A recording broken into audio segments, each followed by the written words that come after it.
Live. Oh shit! Oh wow! Look at that! What's going on? Hi, everyone. What the heck is going on? Who are all these people? What? Where am I? I feel like you Sarah, are are. we in the wrong place? I think we I took don't a know. left. I'm really confused. What? We should have Hold taken a left turn at Albuquerque. I told you. No, I said left. You said right.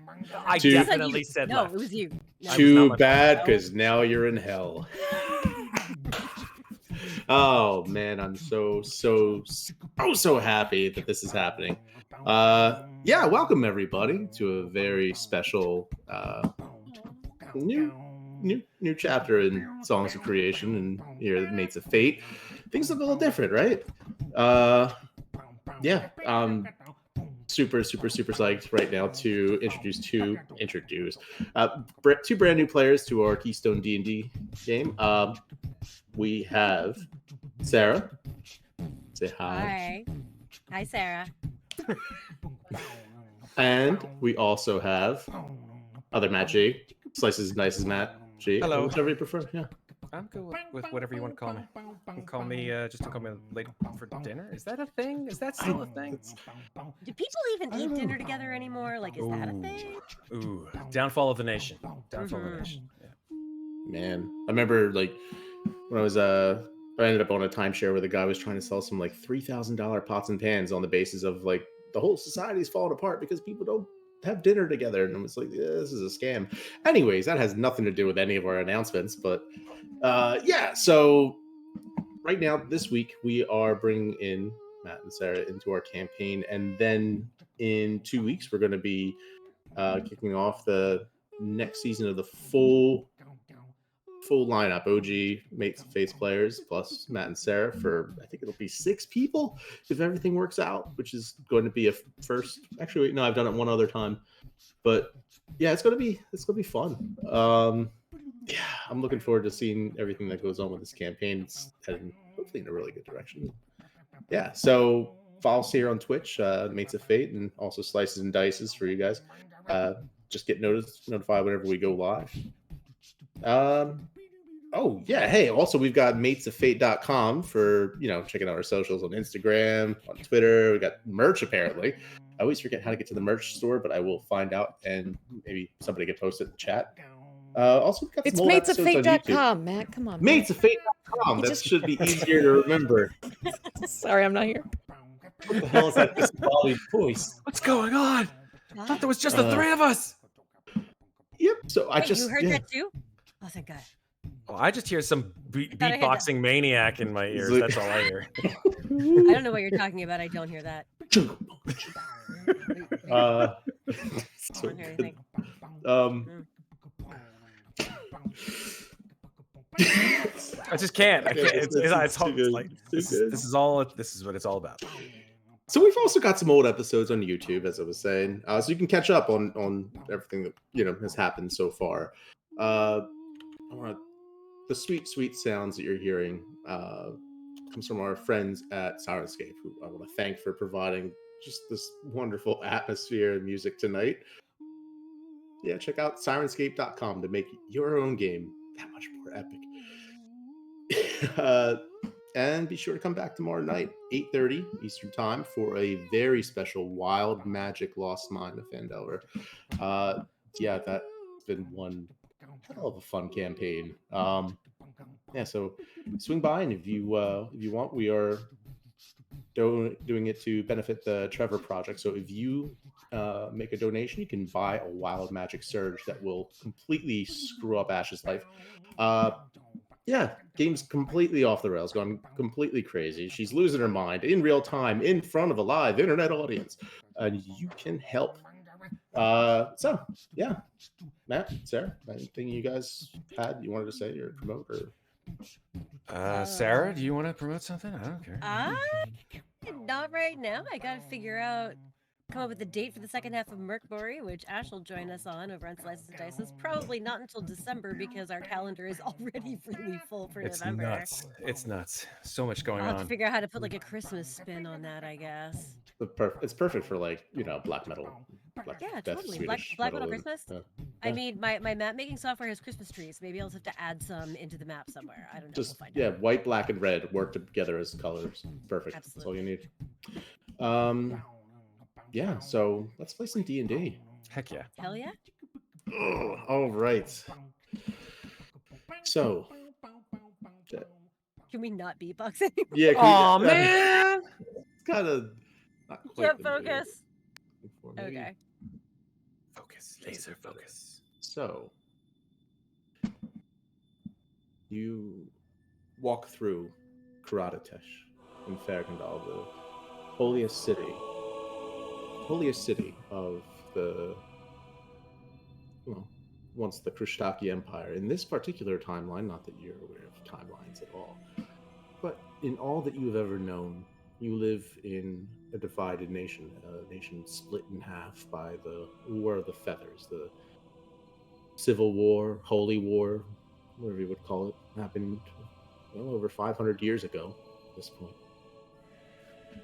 A battle between those who supported Khrushchev, a very singularly minded sort of god, and those who supported the Raven Queen and the Old Ones. Well, the nation would have been perhaps much more different if not for that war, if not for the sudden increase in followers and power wielded by those who worship the Raven Queen. But now, in this case, you find yourselves in familiar territory, walking through the city of order, a city crafted in the image of everything envisioned and by Khrushchev. We're all built by the will of men and women, by kith and kin, built without magic. There's still plenty happening, despite the lack of magic. It seems magical in its own right. There's music playing. There's people entertaining on the street. Juggler here, a dancer there, someone picking up a set of pipes and a violin and playing the shanty others are joining in on. There's shops bustling, full of people, all these crowds. There's, at this point, a gnome who's sitting there painting a little wooden knight white. His little children are looking on at the fine handiwork that he's doing, getting excited over the set of toys that he's making in his shop, until a shadow kind of covers over. They turn and see standing there. Well, Matt, would you like to say what they see? Yeah. So, atop a dappled mare, set with a massive leather saddle and barding, is a sort of hulking 6 foot, probably 6'6" or 6'7" half orc with gray-green skin and dark brown hair, which is sort of pulled back into what seems like a top knot on the very back of his head, but then past that top knot, there is a sort of interwoven braid of hair, and that braid is set with holy symbols. More of them than probably you've seen on a single man, but these are very small. They're sort of they're silver or steel, you're not quite sure, and they're sort of planted in his hair, and they are all of the holy symbol of Khrushchev. To be perfectly honest, man, I don't know what the holy symbol of Khrushchev looks like, and I'm dying to find out. That's a wonderful question, isn't it? I do actually have that somewhere. Damn it. You can describe it. The last thing I had concerning the symbol of Khrushchev, really more like the symbol of the United Front of the Fergandali Federation, right? So was a raven's feather over a raven's feather or a raven over a flaming anvil. So the flaming anvil representing the fire and will, the passion of Krishtak, and that which is representing kind of the craft and skill of people without having to rely on magic, but being able to force things and create things by the strength of their own will. So, yeah, little tiny, kind of like some of them might be anvils or hammers, circled in flame. Yeah. So, he's wearing a very brilliant suit of armor. It's chainmail, but it is polished to a extremely high sheen.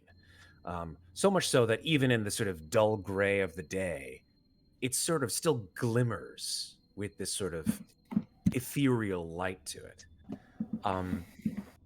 Although he is currently carrying no weapon because he's in a city, he has strapped to his horse. He has a shield, again with that same symbol upon it, etched into it, beautifully crafted and polished again to a very high shine. A small but potentially very dangerous looking hammer. And on the other side of the horse, sort of put into a very special kind of sheath, is an enormous steel lance. And he has, other accoutrement along the way. He has like a backpack and some barding and some side saddle stuff.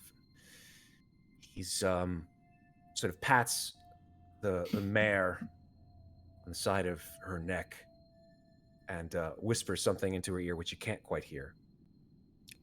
And expertly dismounts and lands with a sort of ground quaking thud alongside.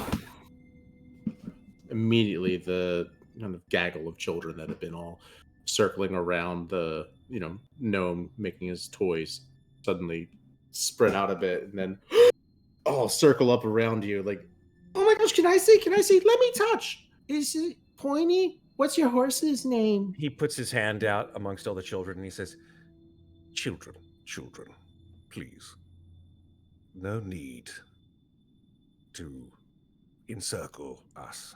We are only tools of our most holy of gods, Krishtak. My horse, you will refer to my horse. And he pats the mare on the side. Yes, this is my dearest and most faithful friend. You may call her by her name. Her name is Lindsay. Can I pet her? Horses are not pet, as they are not pets. He just said that she's like a tool or something. You can't pet her. Oh, sorry. He sort of holds his breath for about 2 seconds, closes his eyes, counts to 5, and then sort of regains his composure and says, aren't you supposed to be in school? They kind of like, some of them get a look like, oh shit, it's a truant officer, and then just like immediately bolt. One of the little ones kind of rubs his nose. How if I go to school, can I be a knight like you one day?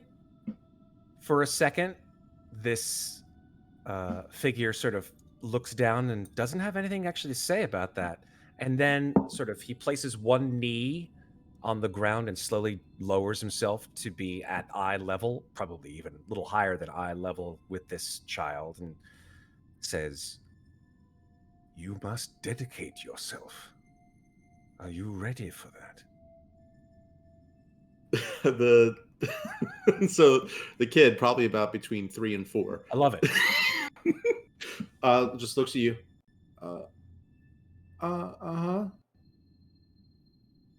What's like what is my dad I have to make somebody named Kate dead?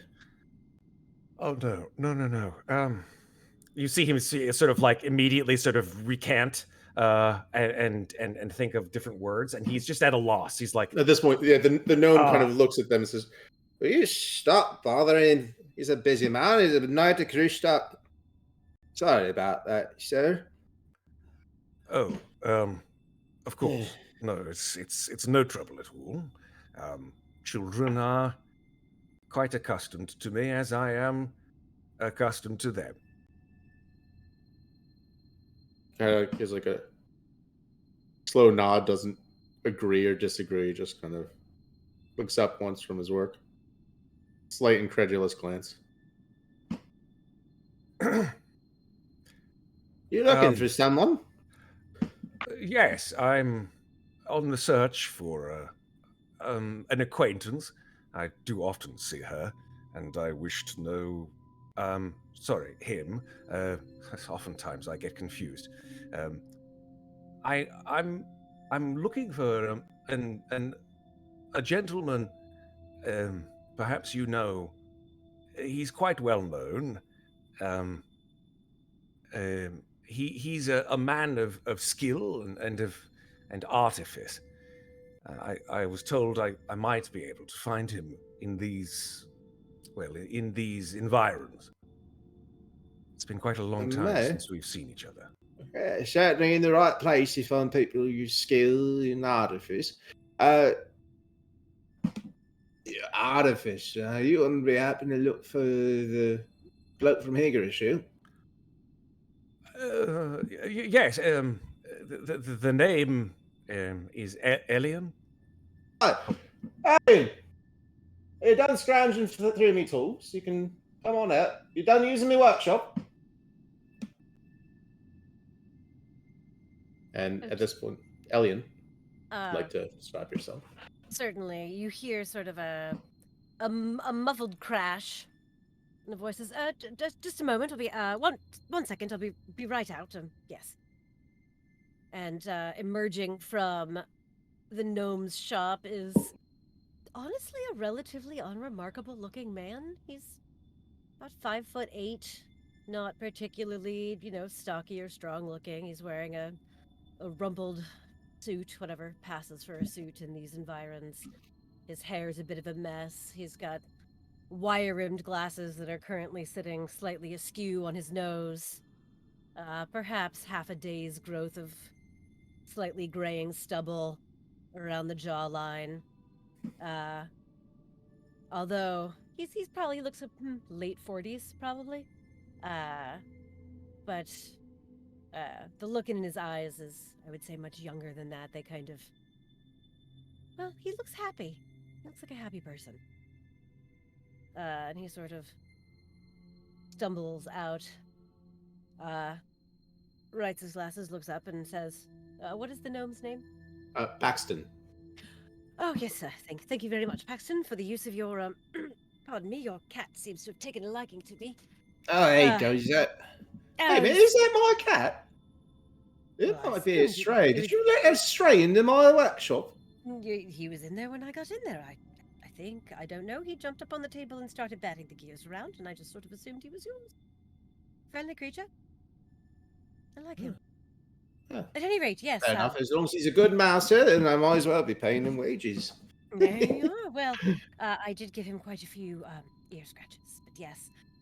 But I'm done with your shop, and at this point, his eyes will sort of travel from the gnome, catch the shiny armor, and go up.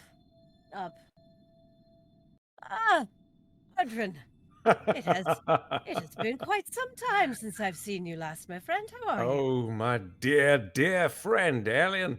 It is a pleasure to see you once more. Tell me, how have you been in all of this?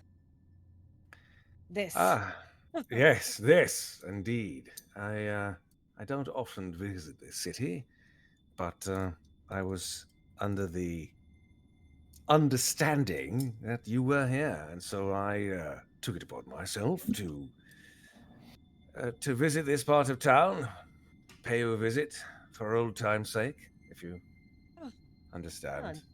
I'm touched to hear that, friend. Yes, guild business. Everything has been, well, a bit aflutter since the city reappeared, so. Yes, quite interesting that. Magic and Yes. all, I'd assume. Yes, I mean, I don't quite understand it myself. Father and the girls are fine, that's the important part. City Yes. itself is mostly unchanged, a little bit, confused, but the guild, of course, eager to re-establish trade connections, not that anybody would go without their wares for long, or much longer than they had to. Yes, Sent me out here. I'm interested to know exactly what you've been up to. Oh, a bit of that, bit of this, puttering about, really. Learned a few new tricks over the past, what's it been? Year? 2? 2 years, 3 months, and 6 days. Not that anyone's counting.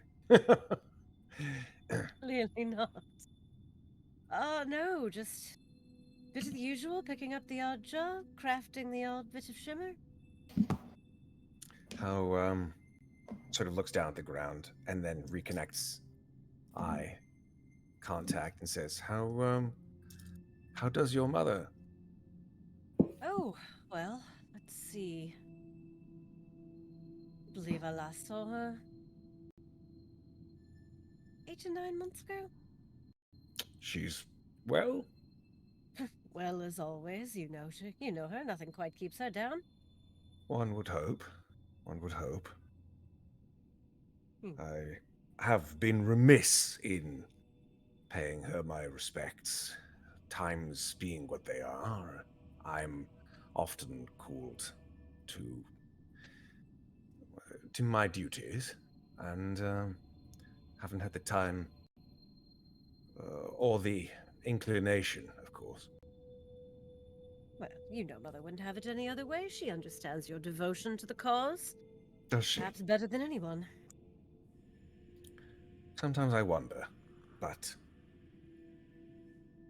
I've returned from abroad and find myself in a little bit of wanderlust. I've been looking around Fagendal and trying to figure out what it is that I am to do next between my next calling. Thought I'd pay you a visit. You come to me looking for an adventure. Adventure is for the foolish. We I all was know that. about to say, doesn't quite seem your speed, friend. No. Truth be told, never thought it would be mine, but here we are. Well, what keeps you here then?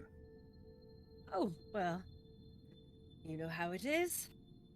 I saw a fine shop full of tools, and I thought my friend here could use a bit of a tune-up. And popping out of the pocket of his coat is an incredibly intricate clockwork praying mantis. Have I ever seen this before? I don't know. Oh, yes, you would have seen Have him I? before, Okay. but he probably is much fancier now than the last time Okay. you've seen him. He It's the top hat and the monocle. No. he's not wearing a top hat at this current point in time, but you'll notice that there's been some sort of delicate filigree added to his arms. The emerald that sits in his center is gleaming a little bit more than it usually does as he sort of pops out of the pocket and crawls up and perches on Elian's shoulder. I adore him already. What is it? What is his name? If he asks. I've given him a bunch of names and I can't remember which one I liked the most. Someone would say, you remember Clyde here, right? Clyde, of course. Wow, he's definitely sprouted some new mandibula. Oh, yes. Oh, wait, no, Clyde, show him. And Clyde will fly up for a second, and you'll notice that his wings are made of just the finest stained glass you've ever seen. Just little stained glass wings as he flies up, flutters for a second and then lands back down on the shoulder. Ardrin is absolutely just enchanted. Like his eyes just go wide for a second as he sees this thing, and he sort of like nonchalantly, almost sort of absentmindedly, puts his hand up towards Clyde as he's sort of flying through the air, and then he sort of grips his hand and sort of brings it back with effort. And he says, "That's absolutely some of the best work I've ever seen, Alien. Honestly." Oh, thank you very much.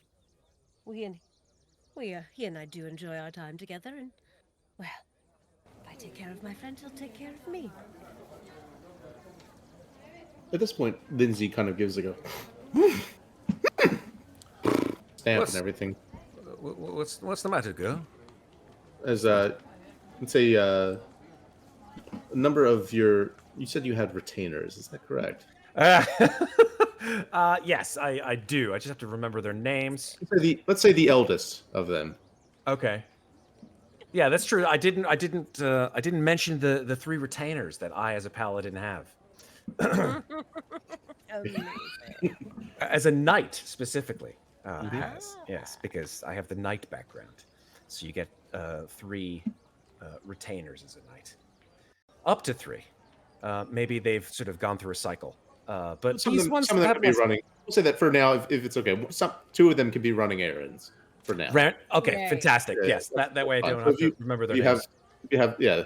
So for now, we'll say the eldest of them. Okay. This one is named Lurd.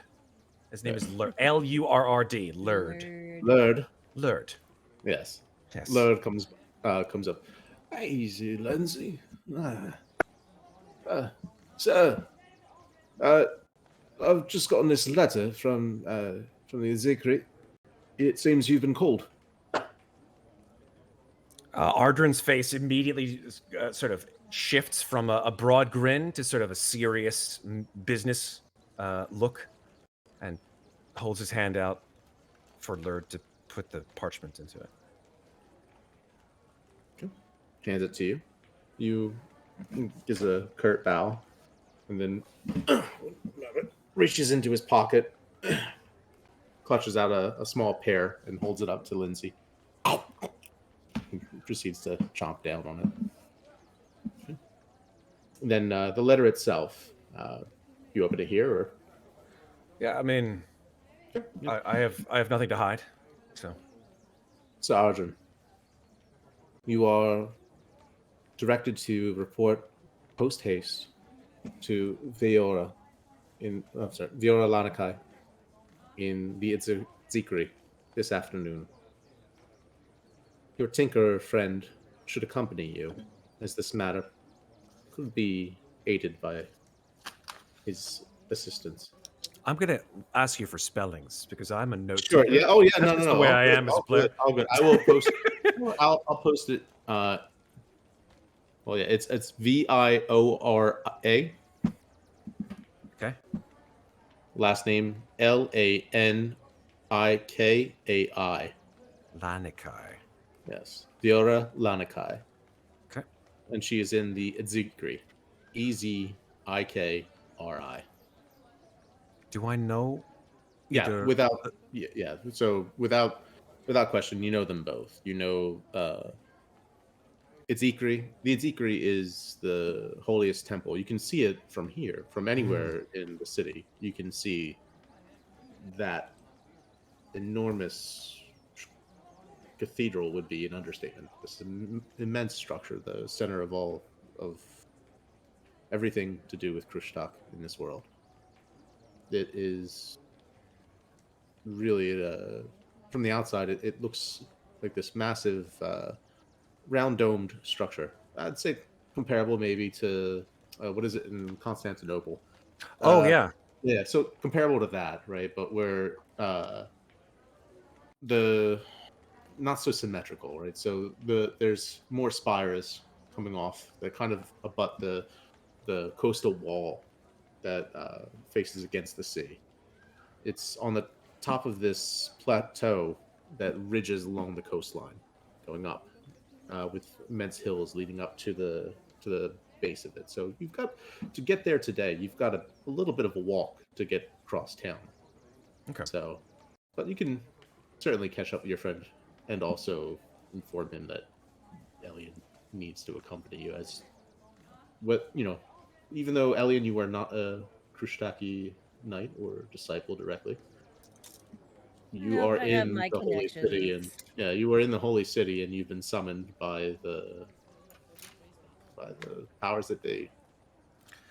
Can you give me a little more color on Sure. who Viora Lanikai is? Yes, Viora Lanikai.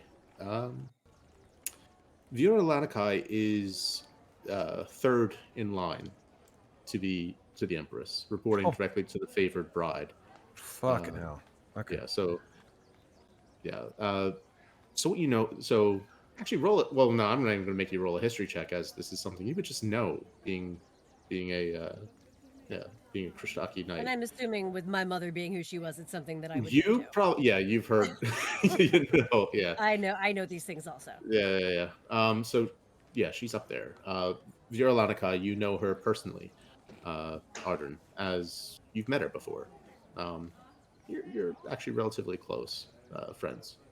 I mean, you still serve Krishtak and report to her on some of the tasks she sent you out on, but ultimately, she's been in service to the to Krishtak for centuries, as she is Elven. She she reports directly to Mukajidit Halv, the favored bride of the Empress. I am not even going to try to spell that. I will send you guys pictures and links and all. And you should try. You should take a look at how I tried to spell that. It's hilarious. It's not even close to what it's going to be. I could probably see that. I stopped Have after. you seen how you spell things? I'm sure you are Mukajidit correct. Halv. Let me grab that and I'll send it to you. Okay, cool. Because that is, I agree. I know that's a name from way early in the campaign that I came up with, and then continued on this path of punishing my players. I was like, before you decided you liked your players? Oh, okay. No, you still don't like us. No, Okay. because I love them. All right, let me find it. There it is. I will. So I'll drop at least the picture of the one person you would know is the favored bride, right? So this is the person. 1 second. I'll drop it in the Discord. Which, by the way, we've got a Discord. So if you guys watching the stream would like to go jump in, you can see who it is I'm talking about. Which channel does it get dropped? I'm going to drop it in the songs game discussion under Songs of Creation. Nice. So this is. Oh I'm not my even going God. to spell it on stream because the way it's spelled is not what you're going to expect. So there you go. Oh, nice. Ajidit Halv. I love it. Nice. And we'll save the picture of Viora for when you meet her. Okay. Sounds good. Okay. In the meantime, and while we're on names, how do you pronounce the city that I'm from? Higurishil. Higurishil. Okay. Higurishil. I was definitely putting the emphasis on the wrong syllable. No, all good. Higurishil. People from Higurishil being Higurishili. Fergandali. There's also Kanya to the north, or Kanya for like much more like local, like kind of like I would say almost like in the boonies kind of dialect for how to say that, right? And then Flohelg, or Flohelgian, right? The only ones that really break the pattern. Yeah. So, you guys, is there anything you'd like to do in the city as you're walking through on your way? Well, actually, I'm sorry. No, you've just gotten the letter. Don't let me assume that Elian wants to do that. You can do what you want.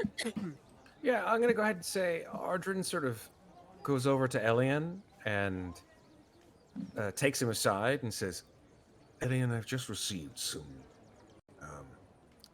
rather interesting. Well, it's a summons. It's from the Lady Viora. Viora Lanikai. Well, that's interesting. What does she want?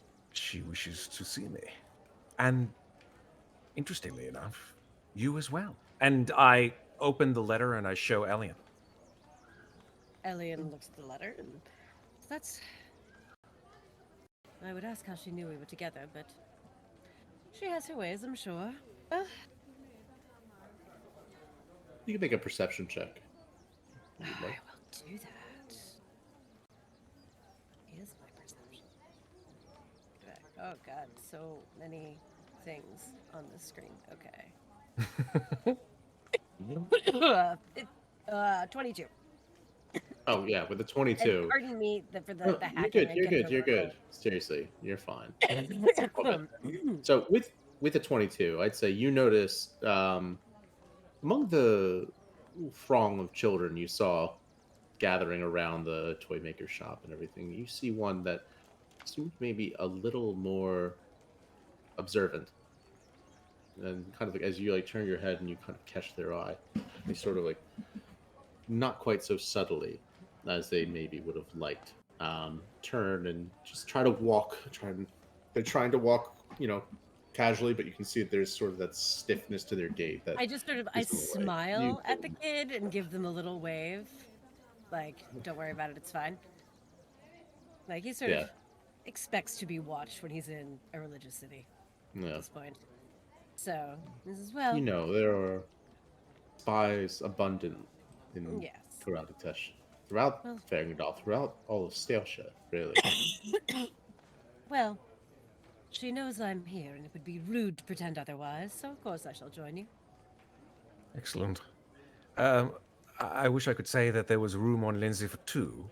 But if you wish... Me. No. I simply meant... and he gestures on top of Lindsay and says, if you prefer to... oh, don't mind me. I'm perfectly content to walk. Sure. Sir, if you prefer, I could take Lindsay and find a stable. It is getting to be a bit late in the day, and she looks like she would like some fresh hay and water. Yes, Lord. Thank you for that gesture, if you wouldn't mind. And he sort of like looks for his pouch, pulls out. Let's see. How much would a night at the stable cost? Night at the stable, you're looking at maybe a silver. Okay. Yeah, he pulls out 10 silver, and he gives 10 silver to Lurd, and he says, Lurd, the 10 is to be used amongst you and the boys. Please, use the silver wisely. I wish to make sure that you don't fiddle it away. The fact that you gave it to me, sir, ensures that it will be used wisely. If you were to give it to one of them, they probably would have told me that you gave them 4 silver. So I think we're going to be just fine. Well said, Lurd. Well said. He sort of taps Lurd on the shoulder and probably taps it just a little bit too hard. Sort of like, I'm so dreadfully sorry, Lurd. He sort of goes back to his pouch and he says, for my apologies. Takes out a single gold piece and gives it to Lurd. That's unnecessary, sir. Just... No, Lurd, take the gold piece, and that you should spend irresponsibly. I mean, they're both equally the same amount. 10 silver, 1 gold. That might be, but gold will get your attention by the barkeep. I can promise you that. Thank you. Indeed. Don't wave it around. Oh. Come on, Lizzie. He takes her by the reins and... Ardrin sort of looks wistfully at Lindsay. Just gives one of those, like, Robert Redford, bearded Robert Redford, like nods that you see. Like all those memes are like... if the horse could do one of these, to look back and everything, yeah, she would. Damn it. Don't clip that. All right. So, yeah. Anyways, so you guys find yourselves for a pleasant enough stroll. It's I would say at this point, I would call it early spring as far as the weather, but it's always been temperate here in Verkendal. The mountains to the north have always really blocked much of the northern winds. The only winds you really get are coming off of the gulf between you and the wastes to the far northwest. So really, it's been the warm, crisp desert air coming up from there and balancing with the cold from far south off the ocean. There are few places so pleasant to stroll about as Gradatesh on a day like this. There's Elian very likely gets distracted once or twice by a shop window with something particularly either interesting or beautiful in it. you find what looks to be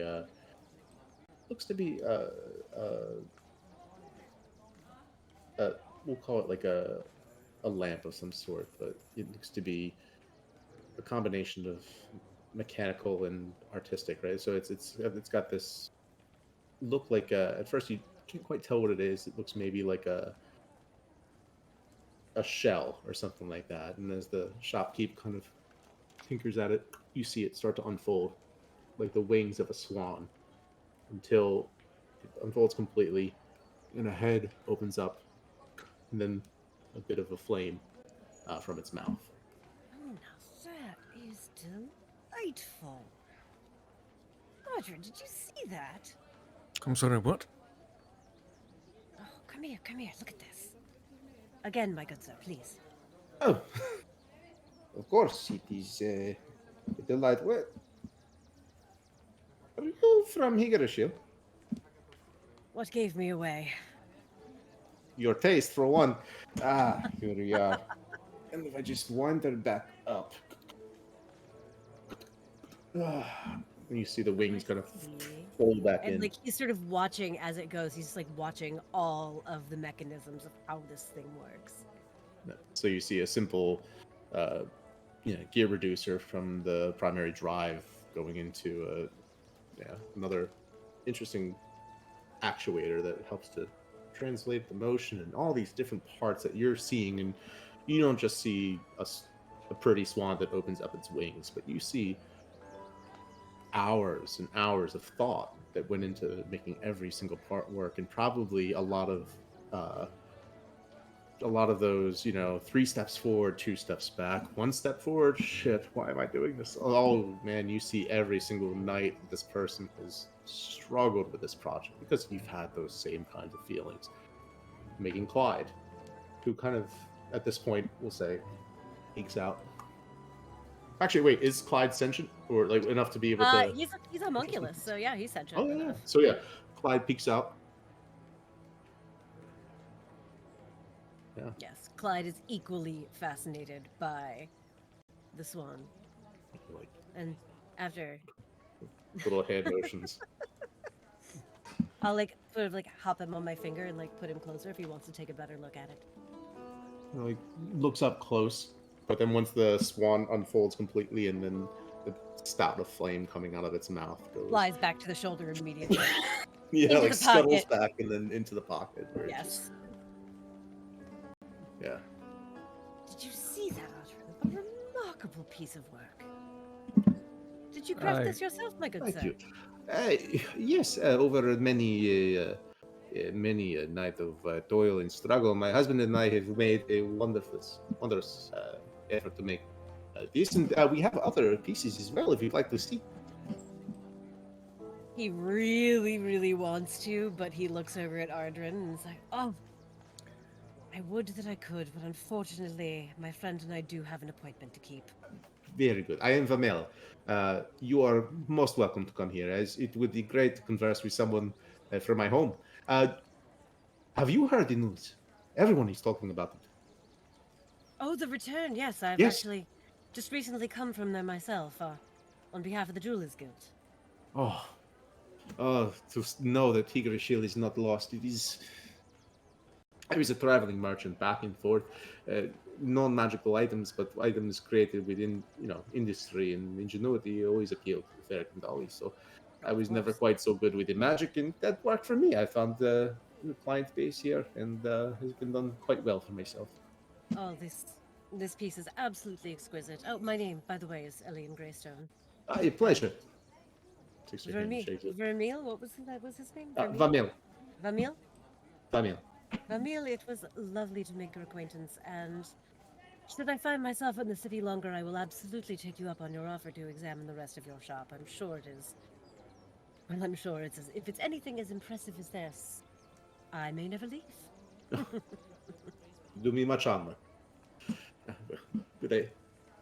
Oh, don't touch that! Don't touch that! And he goes and runs off towards, like, yeah, just like there's a parent with a set of 2 kids who are running in opposite directions in a store, and just immediately, Yes. no, yeah, yeah. Elian's kind of chuckles to himself seeing that and looks over to Ardred and sort of sighs a little bit and says, all right, we can go. You hear a crash of glass, and then he's Quickly, let's go. the barometer. Out the door.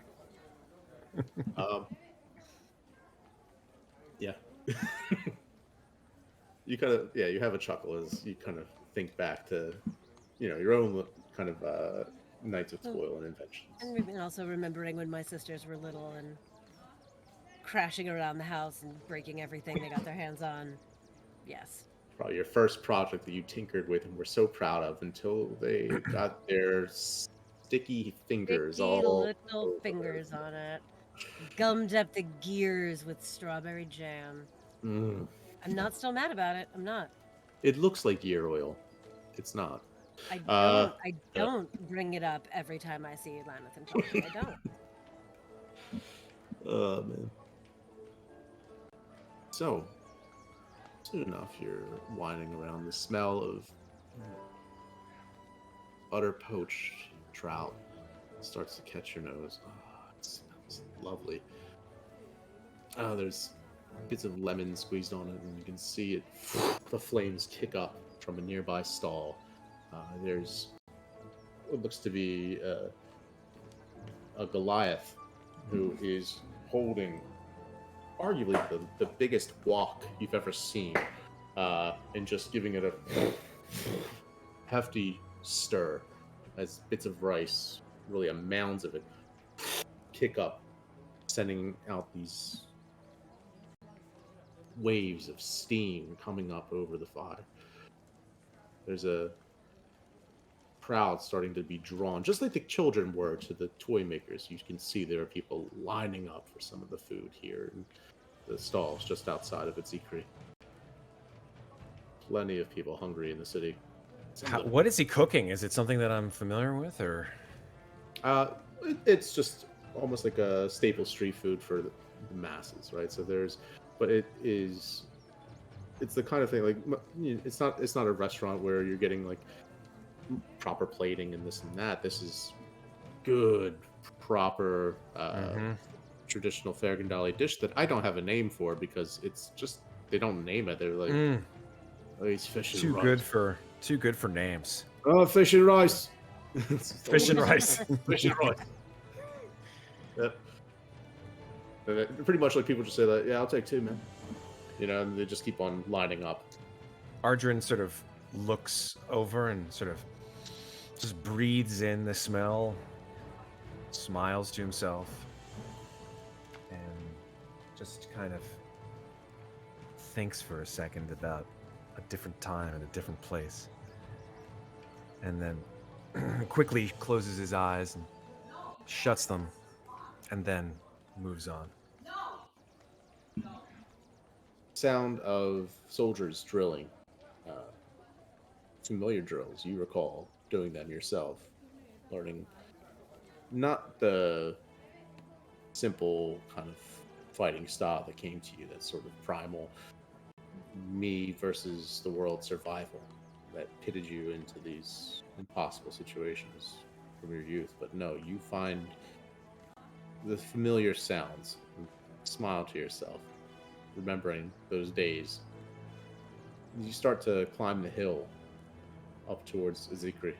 A hill that rises up the plateau a good, we'll say maybe almost 100, 120 feet over a long slope.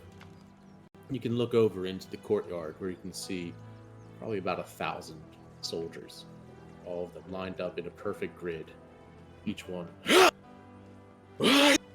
and practicing the motions. Once in a while, you'll see one of the instructors go by, slap someone on the back of the shoulders, grab their arm, twist it up a bit more. This! And then the shouting continues. And all day long. You remember those days. These recruits today have it a little bit easier. Yours was in the depth of summer. You reach the platinum double doors, 20 feet tall, of the temple. Carved with scripture, carved with images of the great prophets of your religion. Images that each of the 9 tenets, you see images of, well, the practices of a religion. Some of them abhorred, misunderstood by those outside. The branding probably being the most controversial among them. But they don't know. They don't understand. Through the doors, Arjun, you've been in the Adzikri plenty of times over the years, but still, every time, just as you are right now, you are in awe. You look up and you see the ceiling some 300 feet above you. It's formed of these immense vaulted supports. Each stone is a marvel in its own right. You can see how high up they go. The echo of choirs singing songs of triumph, of praise, of admiration for the works that have been done. To think that Fergandali men and women raised up this temple without slaves, without magic, without cheating, it's a testament and proof of the strength and righteousness of your creed. You stand in the footsteps of the great and honored dead, not just the acolytes and priestesses and empresses who have walked these halls, but just the simple tradesmen, the artisans who have crafted and hauled up those massive heavy stones to make that ceiling chamber above you that's echoing back the voices below. You're hearing these songs and they are sending your heart thrumming with pride, with compelled adoration. You too, Elian, feel the same instinctive warmth through your arms, through your veins. It's just filling you with memories of your mother. Maybe she was onto something, because you are feeling something here. Maybe it's just the great acoustics. You've been here once before. That was as a child. You remember your neck hurt for about a week after. And you kept your head up looking, because you knew when you looked up, you saw stars glimmering above, and you wondered how did they capture them and corral that tapestry of the night in these walls, in walls made by people without using magic. How could they have done it? But now as you look up with your wireframe spectacles, you recognize 1,000 shards of mirrors reflecting the candlelight from below, and the firelight of the eternal offering, the 12-foot brazier kept burning night and day. Both of you are thinking of the footsteps of those who have walked before you, your mother, the other knights who have served before. And you're approached. You hear the sounds of footsteps. Click, click, click, resounding, echoing across the halls. And you see familiar, notable priestess approaching. She's wearing a white cassock, and she's adorned in a simple headdress covered in gold medallions. Make a history check, Audrin.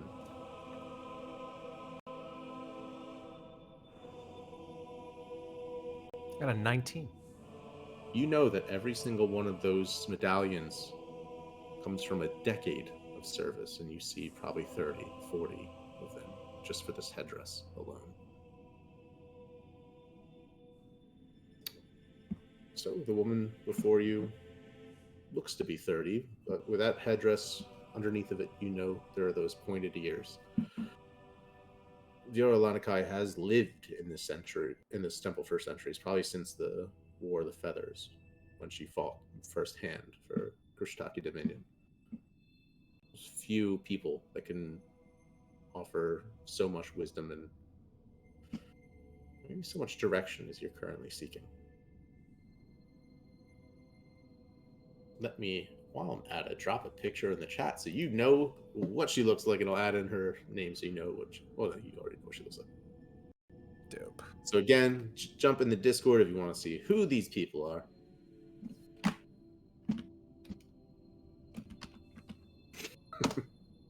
There you go. Very cool. I love it. I love the look. Nice. Okay. Brutus, lay down. Thank you. So, she smiles at you, Audrey, placing her right arm on your shoulder, her left on her right shoulder. The mirror image of the gesture that you instinctively return and salute. And Viera, she looks at you, Elian. Tinkerer, it is true, as you know. Higurashil has returned. And it has, more or less intact. The city that disappeared. The city that disappeared has reappeared. I'm sure you've seen stranger things in your time. I have seen some strange things indeed, but not on such a scale. Adrian, I am glad that you are here, and that you have brought your friend. It was my pleasure. I apologize. I overspoke. No, not at all. You live as long as I do. You learn to be patient. Forgive me for being consumed with enthusiasm. For there are changes afoot. Changes that I think spell quite interesting portent for our people. You recall the circumstances prior to the disappearance. I do. Yes. We had sent a platoon of our Krishtaki Knights. It is we were attempting to try to set up an alliance with the people of Higurashil in the hopes that they would come to reason. We only asked that we might be able to set up temples without the ostracism and alienation and well, I'm assuming you know how the Higurashili treat those who preach the word of our Savior. Unfortunately, all too well. Our hope was that we might be able to set up a temple there in Higurashil that they can hear for themselves and come to see reason. If they find themselves to be creatures of such logic, then surely they would see reason and come to the light. It's a fair enough proposal. At any rate, we sent Helena Yi there with direction that she should present our offer, and also given the Flahelgian assault that was incoming, the First Legion, their abominable creations. She looks distant for a moment. Ardrin grits his teeth, but tries to avoid it being seen. What we know of the First Legion is this, that they pry out the souls of the living and confine them into men of metal to serve as mindless slaves, soldiers, It cannot be stabbed, it must be crushed, must be purged. But that is not why I've summoned you here, Aldrin. Nor you, Elian.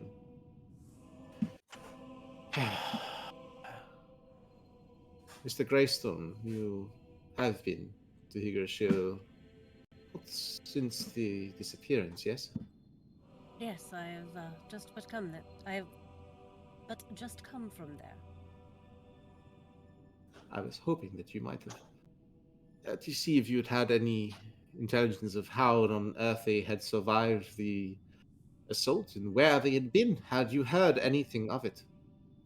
Or Not might you be disappointed? well. I find that Crustacea are usually disappointed in me. Hmm. I can tell you only. Well, I spoke with my family and I spoke with the guild. The guild told me what they wanted me to hear, which I'm sure wasn't the entire truth. I have no idea how they were transported. I believe they were in the plains of madness? Is mm, Or something to that effect. I'll be perfectly honest, what I was told did not make a great deal of sense, which leads me to believe it was not the whole truth. mm. Perhaps the entire city underwent some sort of trauma or malady, some brief insanity that gripped them and made them to believe that where they went was not where they were. I do not know. What I do know is We this: that witnessed an entire city disappear, and they experienced it, and, well, I have to imagine that having your home removed from the current plane of existence, regardless of where one winds up, must be a traumatizing experience. hmm, I suppose those who meddle in such mischievous affairs is the manipulation of the weave are reaping what they have sown. Yes. I usually do. Hmm. I know what you are.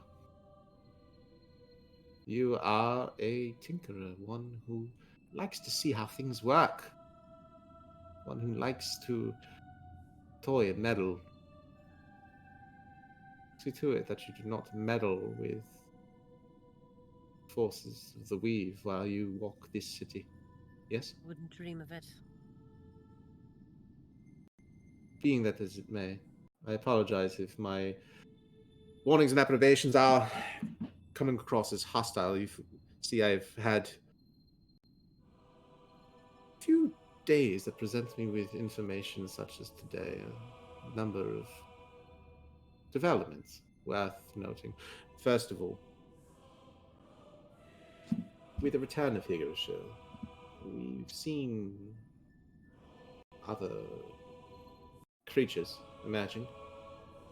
Not reported since over a year ago. In the mountain regions.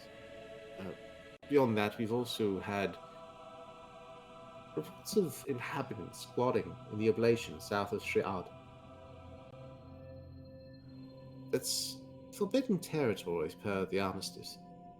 500 years agreed upon that that land was not to be inhabited. It was deemed uninhabitable by the wreckage wrought upon it by gods of our side and theirs. Battlefield so sacred, fertilized with the blood of a million souls, ought to be left untread upon, untrodden, as it were. So the reports of people living there, squatting, building little burrows and tunnels in which to live, hidden from the light of Krustak, hidden from all the world. But I'm made to wonder, are they spies? Are they people trying to evade conversion to one creed or another? Triad itself is already far too weak-willed to support either the Raven Queen or our cause. If you find the time, I would like to see it sorted out, determined exactly what it is that people are doing there in the oblation. Beyond that, we've also, if you'd like to look into matters a bit closer to home, we've reports of a cult of heretics practicing within our city. People using magic here in the shadow of the Zikri. Can you imagine, Ardren? Horrendous. I have no words. What sort of magic, lady? Well, some of them have been using it. Common thieves, pickpockets. Usually the guard picks up that sword, and yet here we have also reports of, well, one of our city guards chased a number of them into a, I hesitate to call it a base of operations, but perhaps a nexus of some sort. We found markings, strange ones on the ground. I am not the first one to be able to provide knowledge of the arcane. We must be aware of our enemies' means and methods, but we do not have any advantage in knowing what we are dealing with, unfortunately. Tinker, Well- tell me, are you versed at all in rituals of the arcane? I believe you already know the answer to that. If there is any way in which you might be able to shed light upon the subject, Ardren would, I trust, be willing to safeguard you in investigating this, if you wish to take this up. There is one matter I would like very much to be looked into, however, at the earliest, and that is, well, the Higashili dilemma itself. Ardren, we have fishing vessels just west of Karabatesh that have found or made reports of an airship, solitary, single, unlike any that we'd seen before. Typically, they come much larger, much slower. This one moved like a swallow through the sky. It certainly was an airship. It's been seen about the Burning Isles. If you have the chance, I would very much appreciate it. You have, of course, the full resources of the Zikri to fund your transport. You can bring with you appropriate resources as needed to be able to mount an expedition in order to find out where this airship of novel make is. Determine whether they are sizing up Fergandal State. We don't know where Higurashil went. We don't know what weapons they've brought back with us. What if they've learned through the Golden Mantis a way to counteract the very armor that has kept you and your brothers safe? We cannot take no chances with the Higashili. They rejected our offer of alliance. Why would they do that if not to plan, to plot? I've been around for many a century. And yet you immediately fall to blind suspicion. Elian. It keeps us alive, suspicion. Keeps us wily, keeps us sharp as a knife holds its edge. Let a knife be, it's covered, and eventually it will rust. Must be used to keep its bite. We will, upon your advice, look into these matters. Which is of the greatest import? Oh.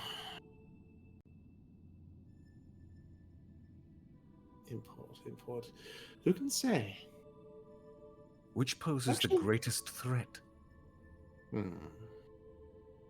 Heretics within our very walls, spies just south of Shriad, or An airship looming just to the west of our country. Who could say when threats surround us? Which one would you deal with? I'm reminded of the old fable of the fly harassing the lion. The fly buzzed about, annoying it, pestering it, until it clawed, trying so fiercely to claw at the fly until its claws dug into itself, tearing it apart, killing the lion as it bled out, and the fly went on buzzing about. We must be careful not to let a nuisance be our downfall. So, it's hard to say. You, however, are one of my most dependable tools of Krishtak. Adrin. She puts a hand on your cheek and kind of lifts your chin. Ever since we found you, you have shone like a mirror, bringing his light to the world. I trust you now to cast your own light as well. I trust your judgment in this matter to decide for yourself which path to choose. If you would like more guidance, there is one you may consult. Kiora is, of course, always willing for an offering. We do have one of the very heretics that we've found who would make a suitable offering if you should choose. You're going to sacrifice him versus question him? Oh, he faces death regardless, but it could serve of some use as an offering to Kiora. It is your good decision. Take it under advisement. Responsibility and culpability for his death is his own, not yours. Remember, it is not your fault to carry out the will of Krishtat. Where others would castigate or blame or accuse of harming another as being wrong, you are helping the world by purging it of wickedness. Sin. Adrin, you've always made me so proud. A lump rises in Ardrin's throat, which he tries to hide, but fails, and sort of clears his throat in order to get that feeling out of his body. Says, This captive, this cultist that you found, where have you been holding him? You can follow me if you'd like to see. He's that close by. Oh, yes. We keep them, of course, in the preparatory chambers. looks over at Make a- Elian and sort of... Make a history check to see if you know. I'd say Yeah. you've never actually been to this chamber. You've heard of it and you know of it. I was going to say, I'm like... It's like sort of... The phrase she's Uh, using is... Yeah, go ahead. That's a 12 with history. You know it's... Makes sense. The preparatory chamber is a euphemism Jeez. for likely a dungeon of some sort, but you don't know the specific details. You just know that much. People have been hesitant to speak of it. In deference to my friend Elian, I sort of turn to him and say, This may be beyond your pale a little bit, Elian. I've Yes, no... I will take no part in this man's death. I glance at Bjorn and say, culpable or otherwise. If you tell me where these runes were seen, I will go take a look myself and... You are not a practitioner of Krishtak's creed, though. Kiora is, unfortunately, closed to you. You're That's not what I said. You said that you saw obscene runes that you could not interpret. That's what I would like to see. Kiora is the one who would be casting your runes. Pardon me? Now I'm confused. I thought you said the heretics had scrawled runes that could not be interpreted. Forgive me, yes. Runes or drawings, diagrams, I am not sure. But we do have someone who is there, the guard. Where is he? On the far side, uh, towards the east, there is a chapel in the far wing. If you go there, you should find him still lingering about, praying. I believe I last saw him kneeling before a candle at the eastern altar. Then to the eastern altar I shall go. Aldrin, I shall find you afterwards. Do try to keep your soul clean. He sort of gives them both a nod and turns and heads off towards the eastern chapel. Elliot means well. He may not be a devout follower of the faith, but his heart is in the right place. It is astounding that the offspring of one of such faith and devotion could have been so diluted by the surroundings of that city. We are not always that we stem from. We are who we choose to be. And here I am, the one with the reputation for wisdom. You astound me still, Ardrin. A mirror to the light. Come, just this way.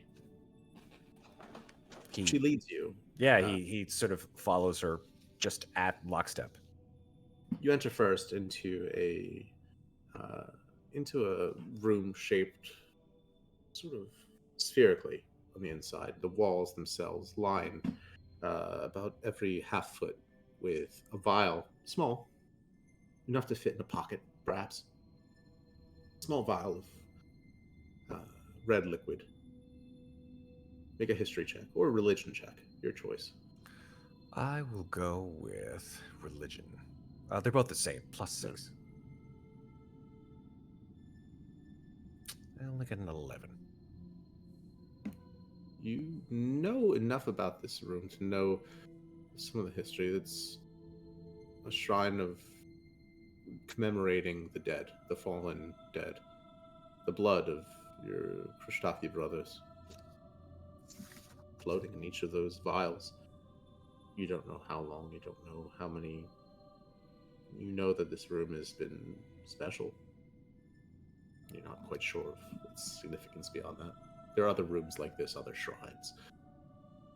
But a shrine here in the High Temple, you know it's important. She leads you through it to a flight of stairs, going down past a set of doors. Down it goes, one stairwell, 2, 3.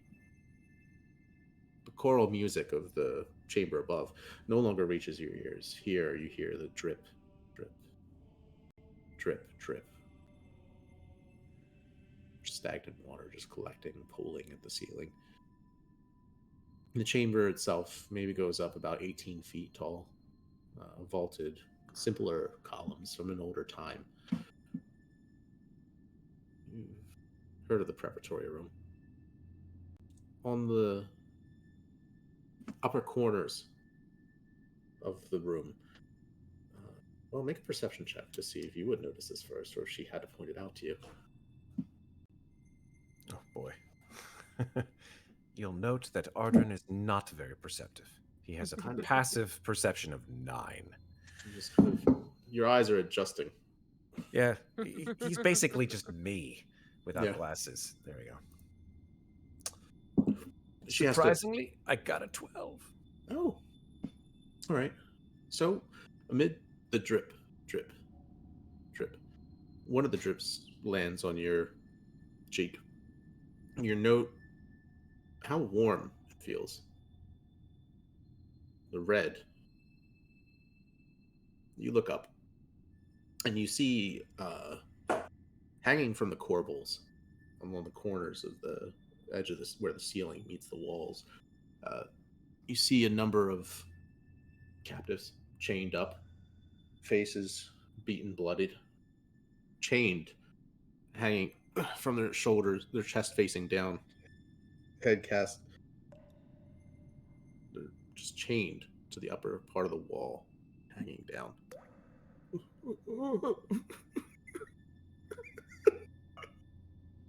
Some of them sobbing. Ardrin looks up at these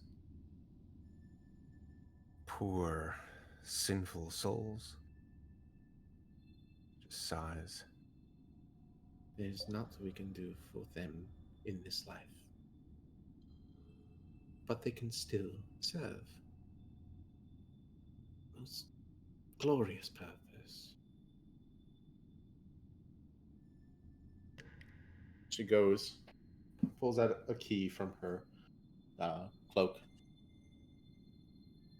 and finds a chain secured to one in particular. Undoes a padlock and then slowly lowers the chain. And you see the man's body. As the chain kind of drops down with each length that she extends it until he collapses onto the ground, arms numb, dead, for all you know. He just lays there in a weary heap, weeping, terrified. She kneels, crouches down beside him, cups his face, lifts it up. Rejoice, rejoice, for you have a chance to be redeemed.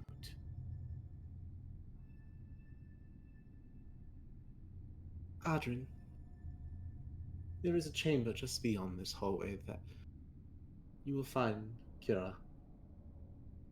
She can offer you what wisdom you seek. It's a small price to pay, especially considering that it would be such a waste to let you die up there on that wall. I would hate to have to chain you back up and raise you as you had been. Won't you walk? Use the legs Krushtak has given you to stand strong once more and face the dying light with courage.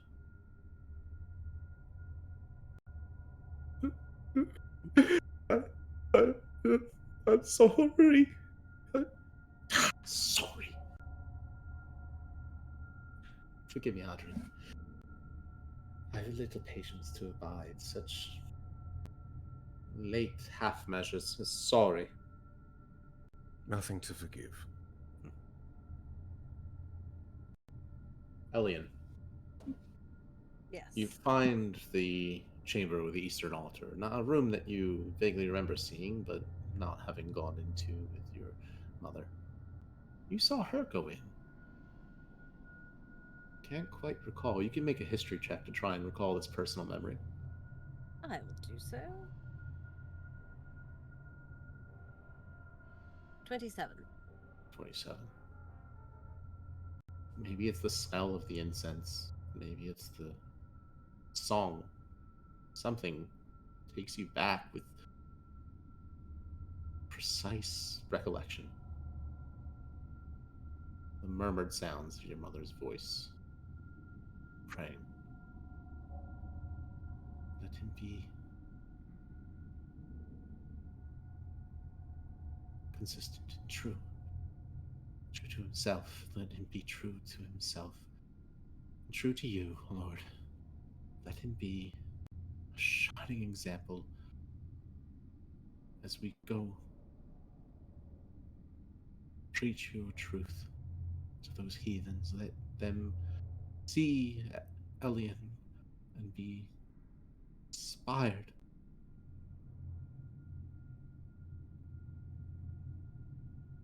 Don't recall much more than that. You remember as a small child smiling up, happy that your mommy was praying for you. Not sure what it was about. But now, thinking about how all those stars turned out to be mirrors. You have a similar, maybe, sense of disillusionment. I don't know, this feeling of not duplicity, but things taking on a different color in retrospect. Hmm. Surely enough, they're kneeling by the stand of candles at the eastern altar. You can see there's a man wearing a kind of not wearing headphones. 1 second. There you go. Man wearing kind of a light gray turban and salt and pepper beard. He's well tanned, aside from the little marks of smile lines and crow's feet at his eyes, where you can see a bit of pale, right, coming through the wrinkles. You can see him fervently praying, muttering to himself. I will enter and sort of... No, I won't interrupt him, but I will sort of stand... I'll position myself into where he will see me in his line of sight at some point, hopefully soon, and choose to acknowledge me of his own volition. I'm not going to interrupt his prayers. Okay.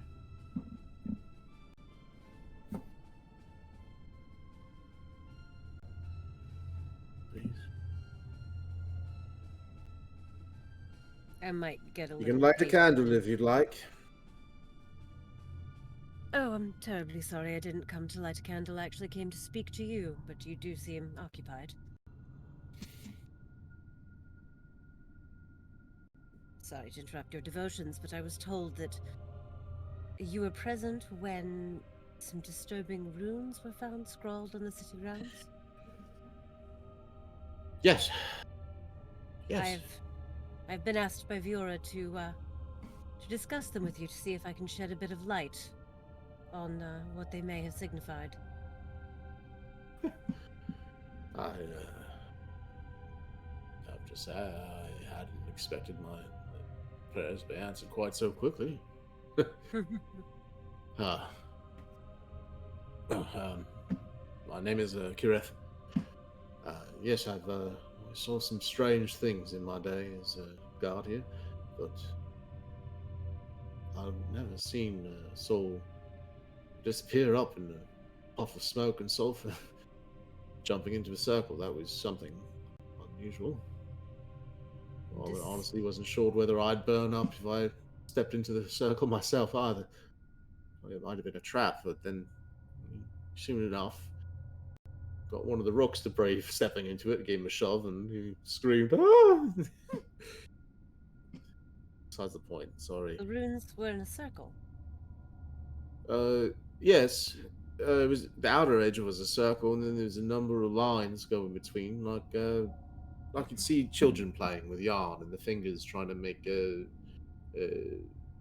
like the hammocks for the squirrel's hammock, whatever it is. I can't remember the name.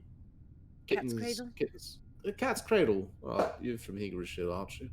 Yes, They probably call it different things, different places, but probably. Were the runes by any chance inscribed in chalk? Aye. Oh, it was chalk. It was a wood floorboards. Couldn't quite make much sense of it, but I mean, it was like it wasn't like walking through a door quite exactly, but the way they were there, and then 1 second they weren't, and then I'm going to pull out a notebook. Well, actually, I should ask you for this. I know what this is. Do we think Elian needs to roll for this, or does Elian know what this is? level 15. You're from Higgleshill. You've been through Yeah. Cathedral Okay. Sand. I'd say you probably, in the same sense as Ardrin knows enough to be able to know where the Holy Temple is. There are some things you don't have to roll for it. Okay, yeah, there we go. So, I'm going to say what you witnessed was a teleportation circle. Teleport what now? It is a bit of magic that allows one to travel between 2 points if they know the correct sigils to scribe on the ground and the correct spell to incant. Yeah. It's sort of like a very, very fast magical carriage. I think I understand enough to know. I mean, they were able to use it to give me and the boys a slip. Well, what it also What do we do tells you. now to contain it? I need to make sure that the whole. I mean, people are talking about Higarashil went and the whole entire city disappeared. People are in a panic. They start hearing people here in Karatesh are disappearing, vanishing. They How do we know the didn't. whole city doesn't get torn up if people put a line of chalk around it? Well, first of all, they didn't vanish, and second of all, it doesn't quite work that way. You see, well, you know how you write down an address to know how to find a place that you've never been to before? Well, the spell that you witnessed works in much the same way. To inscribe the runes on the ground, you need to know the address of where you're trying to get to. It only works if you draw the exact same runes as the place you're trying to arrive, and it can only take you to that one place. So you can't. But he didn't have enough stamps to pay postage for the whole city. There you are. I don't think anybody has enough stamps to pay postage for the whole city. Generally only for about, well, as many people as you can fit in about 6 seconds. Huh. So So if I was once just a bit faster, I would have caught them in time, and maybe I would have been. you may or may not have. You may have been able to grab 1 or 2 before they jumped through, but probably not all I of them. almost Or you might have gone with them. could have stained my soul. Had magic consume my whole person. Oh, I've been protected from having to go down that road. Oh, thank you. Alien just kind of smiles and is refraining from shaking his head. Is there any way to know where they went? To follow them, maybe. I mean, it is possible. I don't know if I would know, but there are some out there who might know where a teleportation circle leads if I could see the runes, but I'm assuming they've been erased. I yes. could. Yes, I draw it for you, but not here. I would not profane. I would such- definitely recommend you do not do that. But yes, if you would like to step outside the confines of the temple, and Gladly. I'll pull like a notebook out of my bag.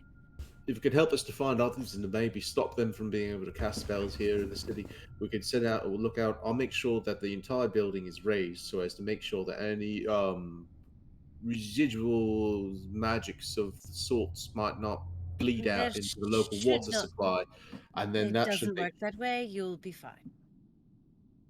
You sure? Because I mean, people am are up in arms. quite We had certain, yes. there were people in the south part of town who was complaining about the boils with the water and everything, and The boils with the water?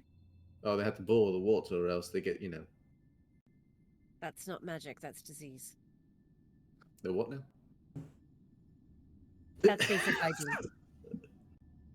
Uh, Yes, the nose blow was excellent punctuation there, I'm sure.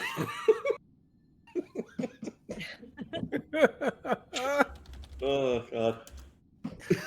Sorry. No, that's not magic, that's basic hygiene. And if your water is making people sick, then you should check the water source for dead animals or anything else that might be contaminating it, but it's not magic. It doesn't work that way. I'm just waiting for the guy who says, "Bring out Shadade." to just like walk through this scene. It's like, so you're saying teleportation circle probably sent them to the bottom of the well, and they're bringing. That's where they went. I'll have my men check the source right away for the interlocutors or what have you. I highly doubt there's a teleportation circle in your sewers, but if that keeps you busy, then by all means. You have don't at know it. there isn't one, is what you're saying. But there could be one. There could have been. They gave us a slip into the hideaway down in the sewers. Chances are they've gone far from here, but Be that as it may, do check the sewers, and in the meantime, take a look at your water supply while you're down there. Yes. Okay. About drawing me that sigil? He's kind of reaching the Yes. point where he's like, I have been in this temple long enough. It is starting to make me itch, and I need to get outside. Right. Like If you don't mind, that is just- what's cycling through his brain right now. Like all of the patience he's been able to muster is very quickly draining away, and he's like, I need to get out of here before I make somebody very angry. Oh, really quick, Matt. Apologies. I heard a name when Viora was talking, and I didn't catch it, but I thought it was Helena Yee. Did I get that right? Oh, who was sent to Higashi? That's right. I think we're gonna take a real quick 5-minute break. Okay. That sound good? We'll be right back. I love it.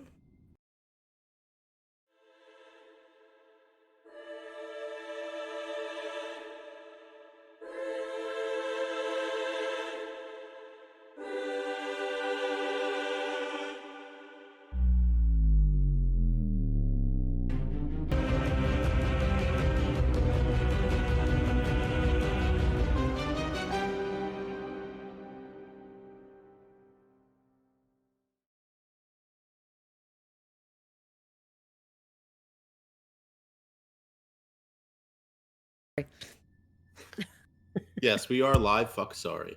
Thanks again, guys. As we always say on the Mates of Faith. Oh, we're live. Fuck. Sorry. Technical difficulties We're happen. live. Man. Fuck, sorry. Yeah, Blue Screen of Death just hit me pretty hard just now, so I'm happy that I'm back so we can keep on playing. That was actually good timing for a break, I think, if anything. I I'm think sorry it if you guys was. needed one. I hope you did get to Yeah, we're good. 5. So, let's get right back into it. You guys don't run till 2 a.m., so I'm good. How dare you? How dare you, Sarah? I How mean, dare you impugn me? I impugn Live. nothing. I'm just saying I don't not need a break. opposed We're to- only Joe- speaking for a couple Yeah. hours. You guys don't I'm- run 4.5-hour streams like crazy motherfucking Matt. What's I'm- wrong with? Hey, I'm happy you're with talking to going the girl as- who ran like a 7-hour drag That's game. true. So That's like true. I have You did. no stones to throw here. Fair. Okay. My house Yeah. isn't even glass. My house is like rice paper. Had some I had some Earl Grey pretty late in the day, so I think I'm like actually pretty good. Good to keep going. So as long as you guys want to play, we'll play. Hell yeah. Cool. Until I break down the Earl Grey ears off, and then I'm just. I mean, I do work at Yeah. 7 a.m. So Oh yeah, so we'll make it reasonable. Okay. Yeah. At least. Okay, so where were Matt we? had a You question. were. I did. I had a question, and then you froze dramatically, and we took a pause. Mhm. The question is, you, or I should say, Lady Viora, had mentioned someone amongst all the different things that she wanted, and I wanted to make sure I got that correct. Someone named Helena Yee. Lena Yi. You know her as the. You remember her at least as the ambassador from Higurashi, or the ambassador from Fergandal to Higurashi, specifically. Got it. An ambassador of. Well, she's an interesting figure in that she officially, supports. Fergandal itself is kind of split up into a number of city-states, but the Fergandali Confederation is what unites them all. It was sort of an armistice, a treaty ended up being signed after the War of the Feathers that led to the combined interests, right, to prevent the Thuntillians from raiding and from Flohelg overrunning Fergandal and then blotting out all the people there and forcing them to live in, well, a lifestyle that none of them wanted, except maybe the heathens down Ravun. But you, yeah, Helena Yee represented all of Fergandal, all Fergandal's interests to Higurashi specifically. The way it works is that for each of the primary nation states, there is a diplomat sent from Fergandal to each of them. No single leader representing all the interests, but they confer with one another and also work with the various seats of government from each of the nation states there. Triad and Karatesh, Zaporizhia, Nitsiapol, and Rivun. They all have their own ways of running the government, running their cities, running their interests at home and abroad. But the ambassadors are somewhat high-ranking figures outside of the purview of any one of them, representing Fergendal on the whole. There is one for Higrshill, one for Veltengrad or Kynir, one for Floheld, and one that confers occasionally with the sharp tongue of the Horde, the Thontillians. So, that is what Helena Yi was to Fergendal. She was the ambassador who had proposed the treaty with the Council of Higrshill. And, well, after the disappearance, it's kind of hard to say. No one is quite sure what became of Helena Yi. No one was quite sure what happened to the Fergendali Knights, a considerable size group of them that went to go and serve. So, you actually, this is a good point. I think while Ellie and you were following Gareth back outside. Yes, leading the guard outside as quickly as my legs will carry me. I need to not be in this temple anymore. Let's go back to Arden. So, Arden, you are now standing in the preparatory room with this, this poor sinner, as you'd said, who's now stood up to his feet. He looks thin-limbed. He's wearing rags, maybe a loincloth at best. And you can see even in this dim light, you can see where his skin is raw from where the chains were binding him by the wrists. But as the scripture says, far worse a fate to face the Drushdak's judgment than to endure any pains this world can offer.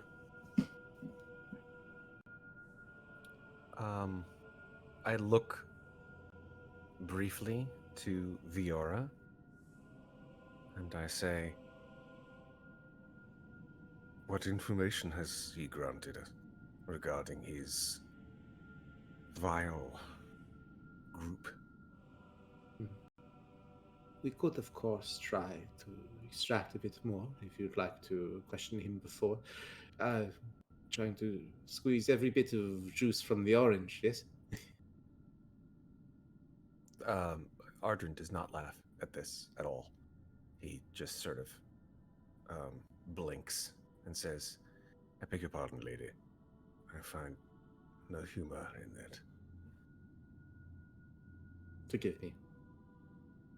Nothing to forgive. He says again. Years of seeing the world from these towers and parapets has left me with perhaps an indifferent and cold view of humanity, of people. I forget sometimes the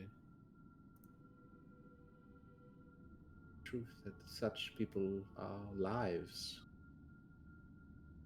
here and in the world, and misguided though they have been, I should not make light of suffering.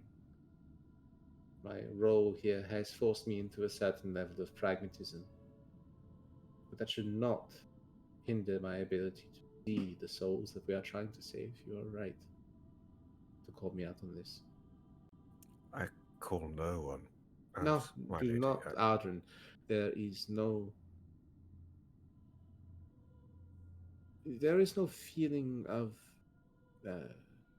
renewal without the feeling of shame. I see it as growth, as you should too. Do not take your feelings of needing to correct me as a cause for expiation or reprobation or anything.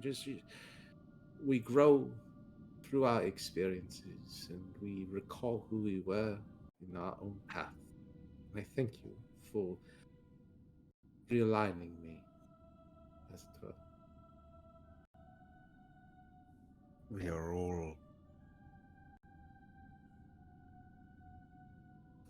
all children to some degree, no matter our age Yes, or our bearing. yes. All of us. We commend you, our brother, to the light, Do not fear, for though the light may seem like a fire scalding your face as you get close, it will purge whatever iniquities have caused you to suffer. Again, rejoice. Rejoice with gladness for what is to come. The man just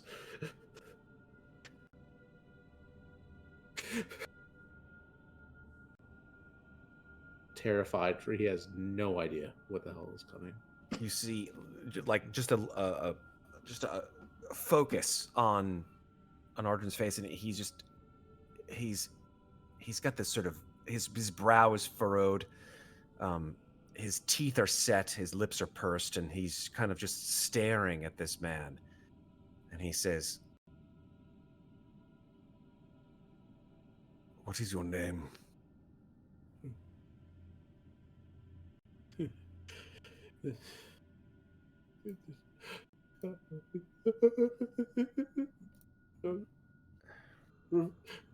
Ravelo. Ravelo, did you say? Ravelo. Revelo, I do apologize. You have been brought here for a reason, Revelo. Do you know what that reason is? Oh. You have been brought here in order to atone for your sins. We are all sinners in the light of Khrushchev. What? And his forgiveness I is never the hurt greatest gift. no one. I never hurt no one. That's just tried. I cast a spell. Cast a spell. Cast a spell. You spell. He just starts rocking back and forth, muttering again and again. I cast a spell. She looks and goes over to him, puts an arm on his back and another on his bicep, and just shh. No, it's okay. You have admitted, you have confessed what you have done. Come now.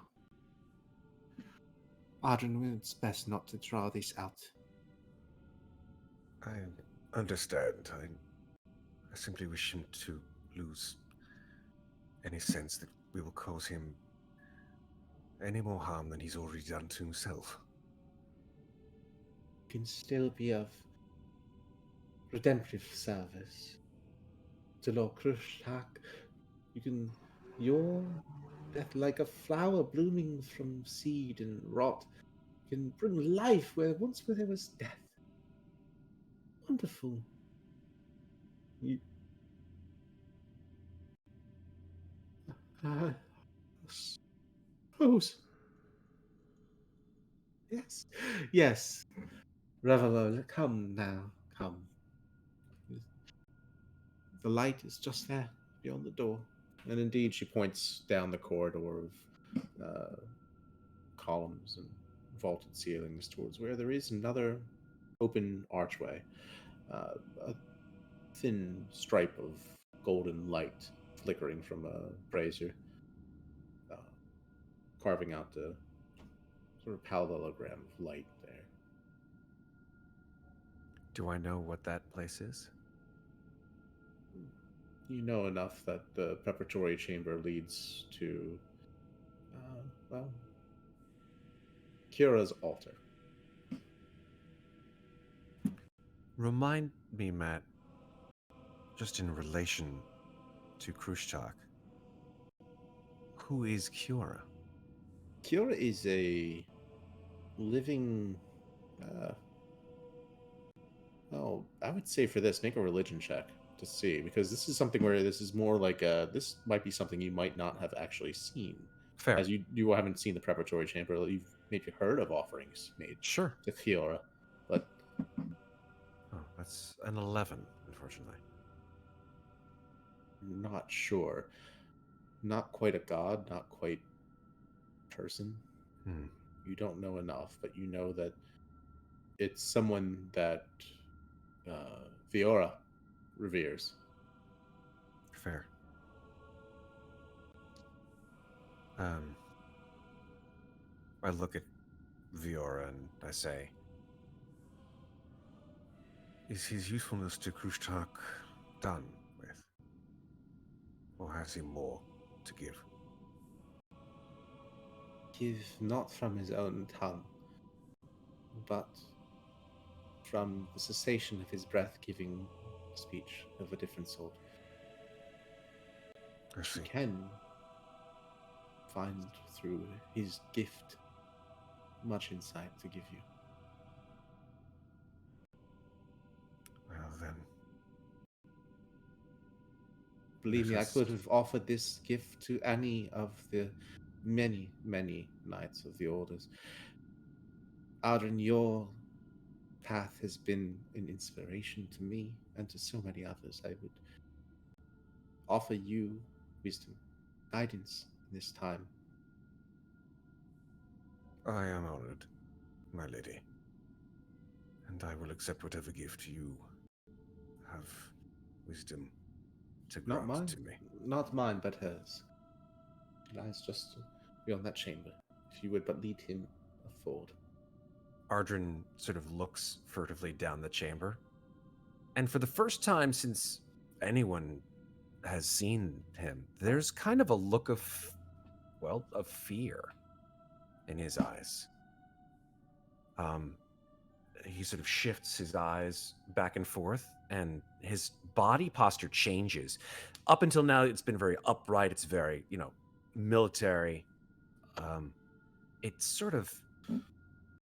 sort of brings his hands together and starts to sort of grasp them sort of very tightly, and his shoulders shrug a little bit, and his head almost comes up. His neck sort of distends. His whole body sort of contracts. And he says, something, I don't know, does Viora speak Orcish? She does not. Then he says something to himself in a language that she does not know.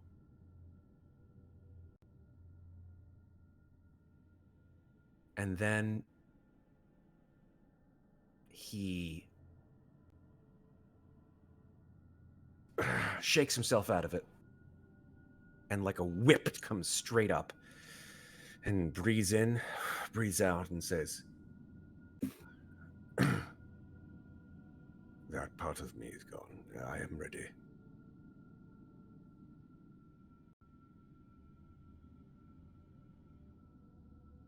Valo steps forward.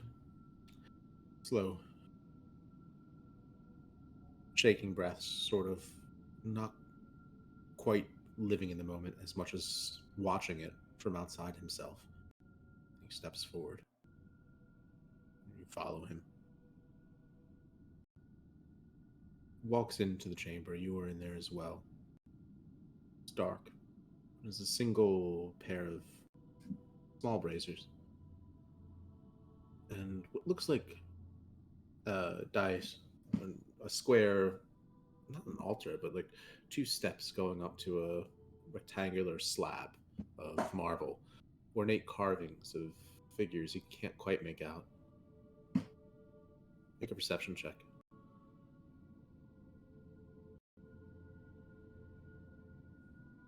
it's a 14. Okay, with that, with orcish dark vision, you're able to see some figure looming on the far end of this wide corridor. The ceiling goes up fairly high, probably a little bit higher than the chamber before, probably about 25 feet up or so. And you can see this shadowy figure moving in the darkness.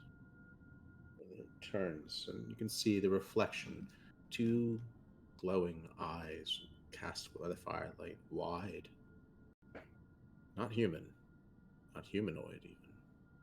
Yet something strikingly human-like about the way the eyes move, and the barest outline of a face. Smile. And a voice that seems to echo from behind you, from around you. What have you brought me then? A gift? What is that thing? What is that thing? Don't do this. Don't do this. Ardred takes a deep breath because he's never been in this position before, to be both beholden and also wary of whatever the hell is in this room. And I think at this point in time, he's going to cast Divine Sense. Okay. The thing before you. Let me pull up Divine Sense so I recall exactly what it is that does. 'cause I that's can a tell fun- you if you'd like. Yes, please. Yeah, sure.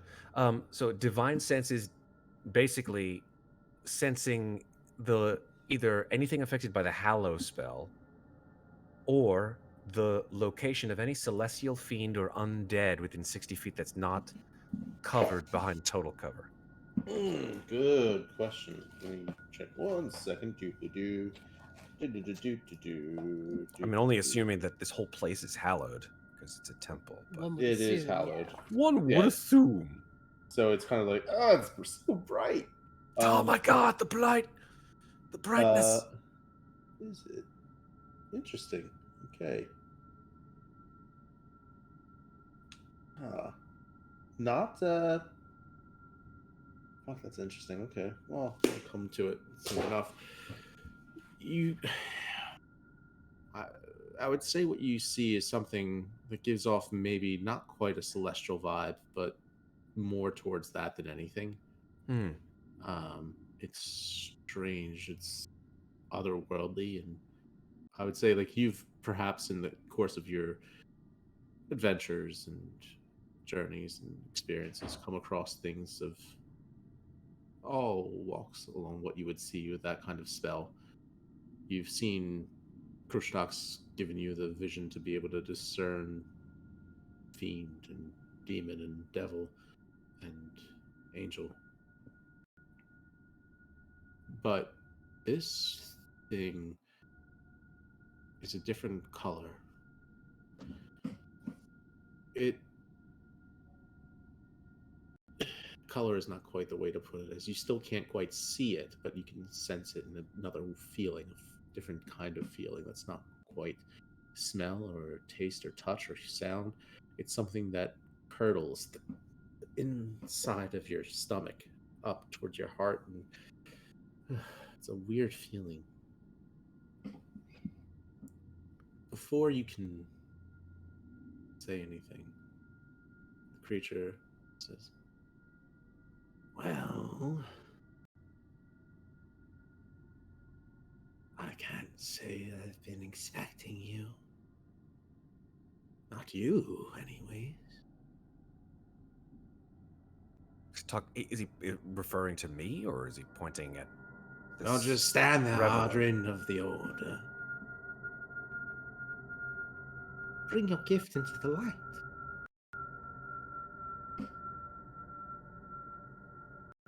I take Revelo by the shoulder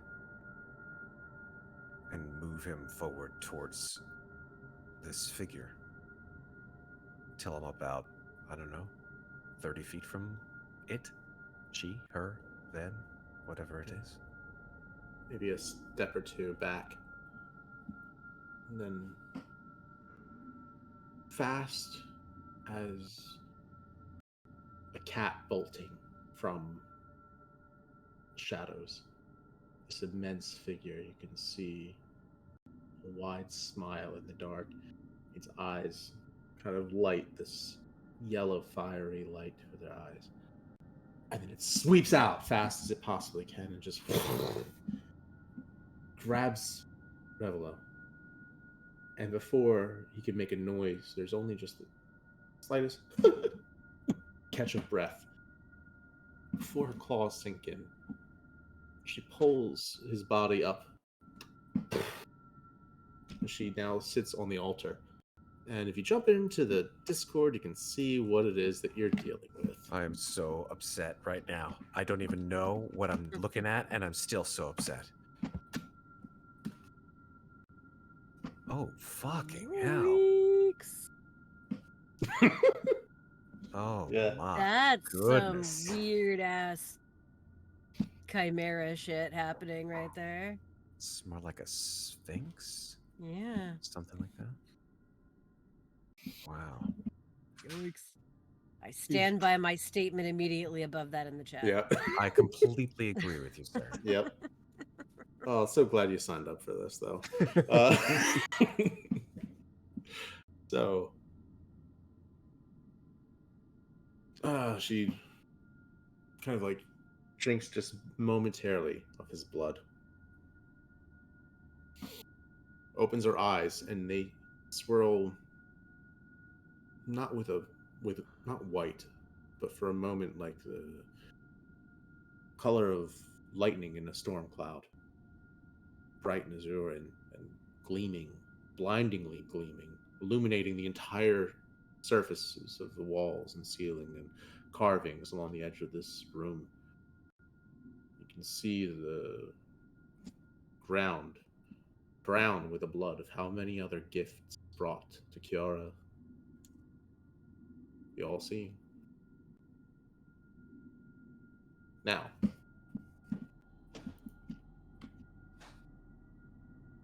she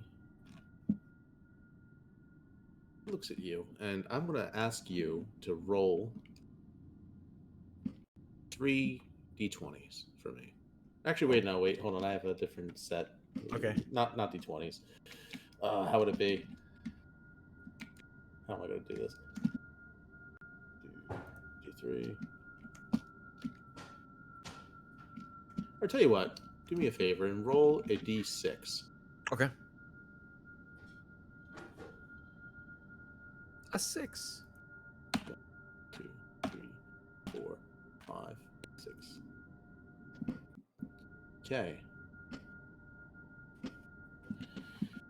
She looks at you. Well, no, she looks straight outward, eyes rolling back with this sound of thunder echoing throughout the room. And you're not quite sure if it's echoing throughout the room or only inside of your head, as her mouth doesn't move, but you still hear her voice in your head. You will find peace, child. 2 families. Stay grounded. Do not change. And you will feel the need to heal others more so than yourself.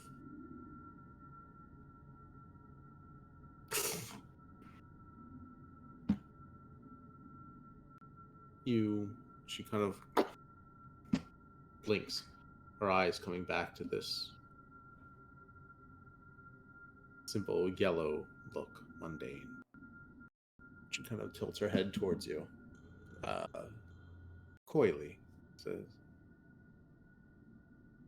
"May not seem like much just yet, but you'll see. Will make sense soon enough. For now, I think maybe you'd better find your sea legs."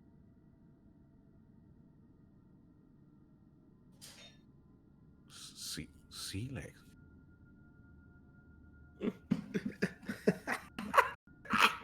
You hear the laughter, and it's sickening and callous. Her claws start to toy at Rivelo's body a bit.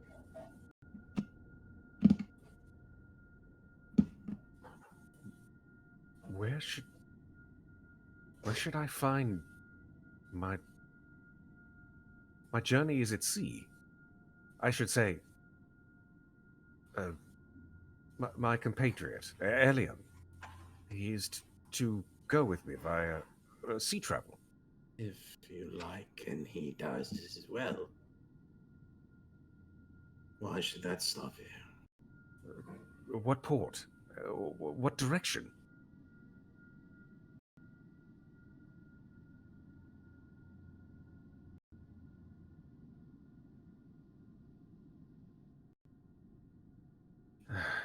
see.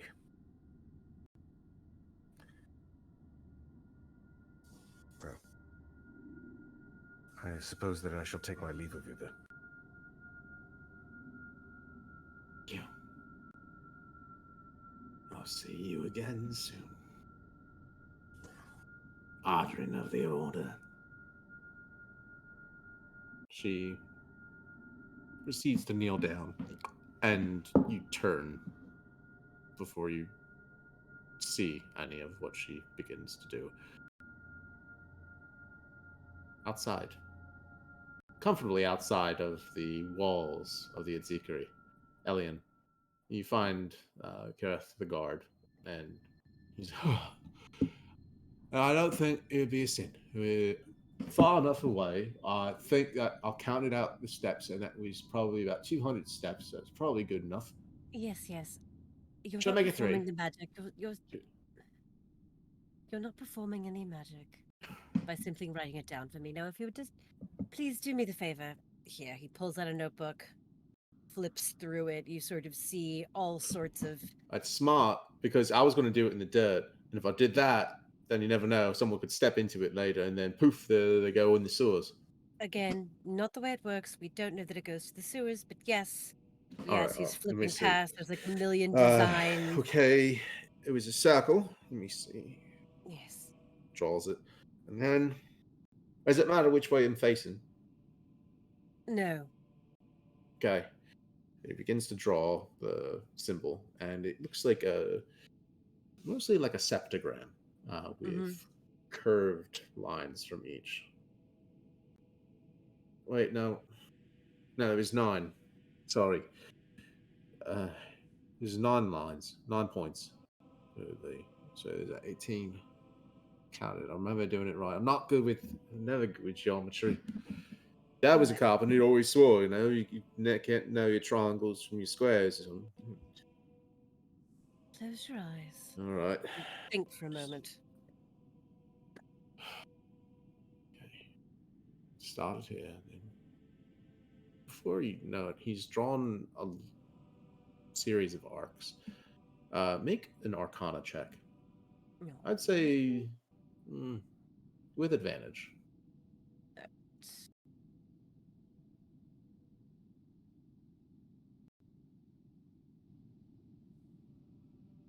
Advantage is a 20.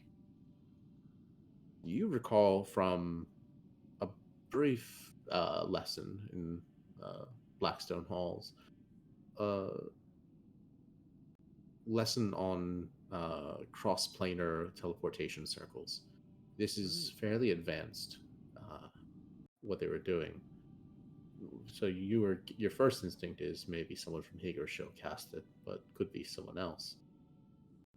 What's concerning, however, is that the teleportation sigil itself that you see would be those 9 points, those 9 curves are for the 9 hells.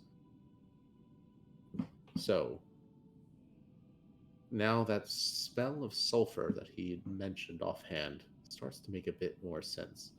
And you question whether or not to really worry him too much. Oh, I'm not going to say a damn thing. I am So, going to say.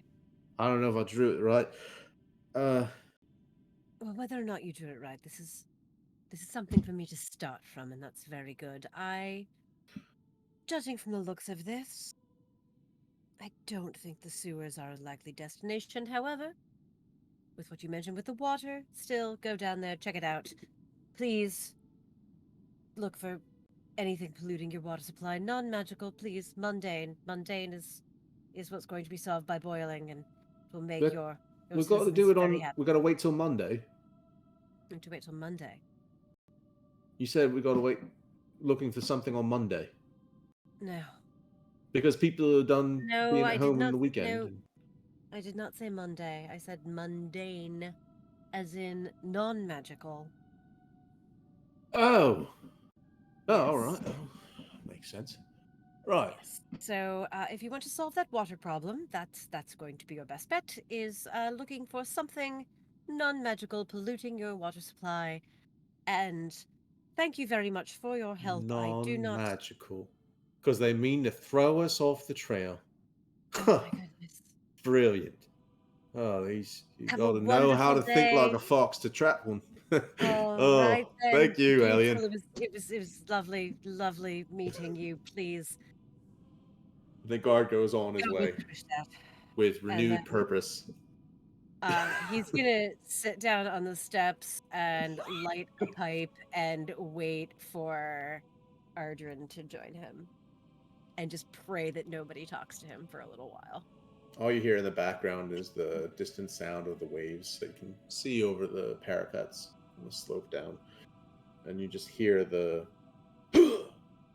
yeah of the army still drilling in the yard. And God, do they ever shut up? Ugh. At least what they're doing is something that makes sense, in a way. So He continues looking through the notebook and just staring at this teleportation sigil and trying to determine who he might speak to.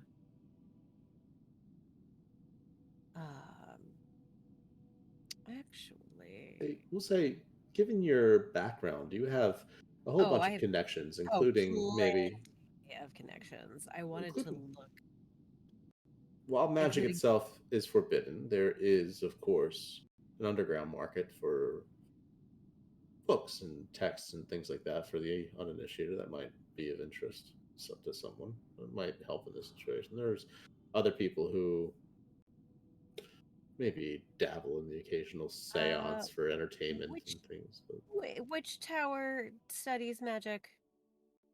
that would be the Cathedral of Sand. Cathedral of Sand. What is Tower of Brass?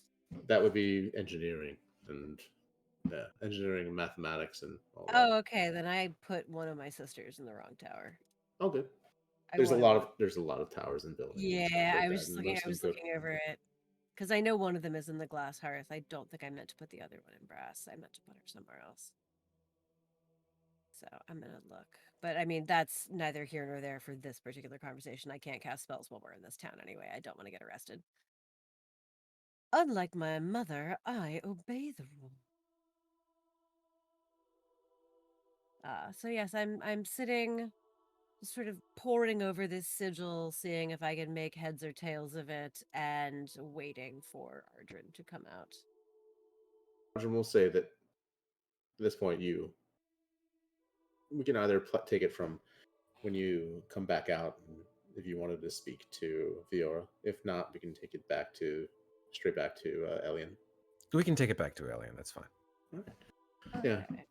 Fiora having many, many things to do, being busy and assured that you would find the right path, went off on her own to go see to other matters. You left the dark chambers beneath the ground floor of the Adzikri. Maybe a bit rattled, certainly, to think that something so sinister had been lying just under your feet all those times, hearing the songs and praise. And you come back up, and the same songs of triumph, cheer, the same vaulted ceiling still looms overhead. Maybe his soul is rising up with those notes being carried. Song, praise for those who were redeemed, those who could have been broken, instead rejoined the fold, rejoined the call. Krishna, Krishna.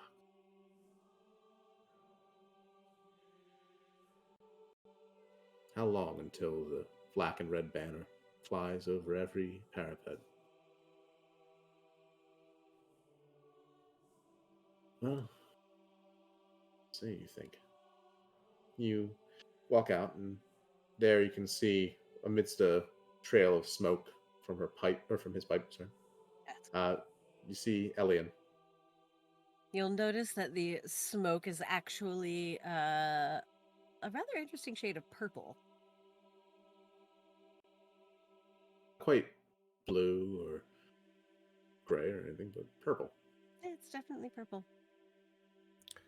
Best we in the 5 farthings. Oh, just a little something my sister Carsa cooked up in the glass hearth. Something to keep her awake in the long evenings. How are you? Is your holy duty complete? You need not mock me. I don't intend to mock. You're the son my mother wished she'd had. I have nothing to say regarding that. I know that your mother loved you very much, Ellie, and we'd know that. Oh, don't all be of so us. serious, friend. It was only half a compliment. Did you learn anything useful? I did. Kustak has been generous in his gifts to us. He has given me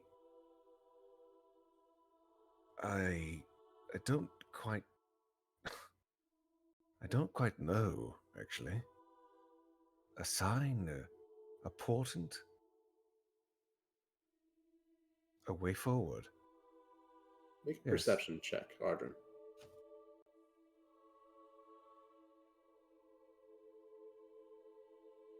It's a 7.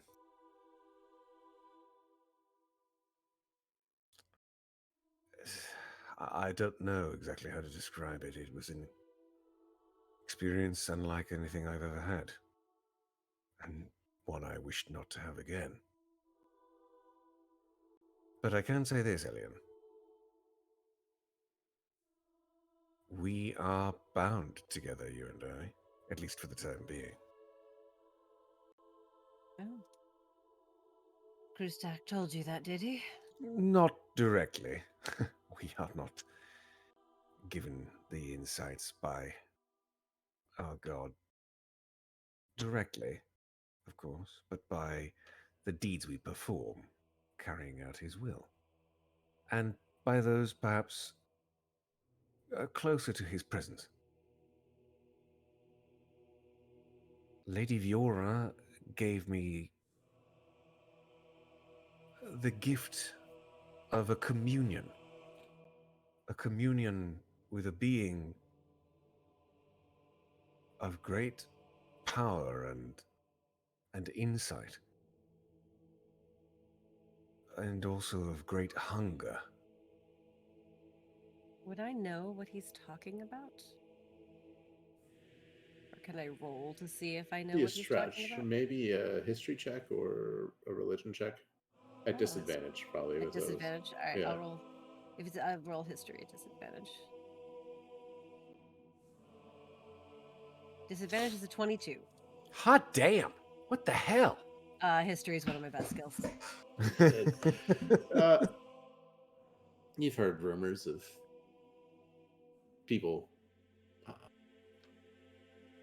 finding insight through emissaries of Krishtak, or through, in some cases, avatars of Krishtak, rare as they've been throughout the ages.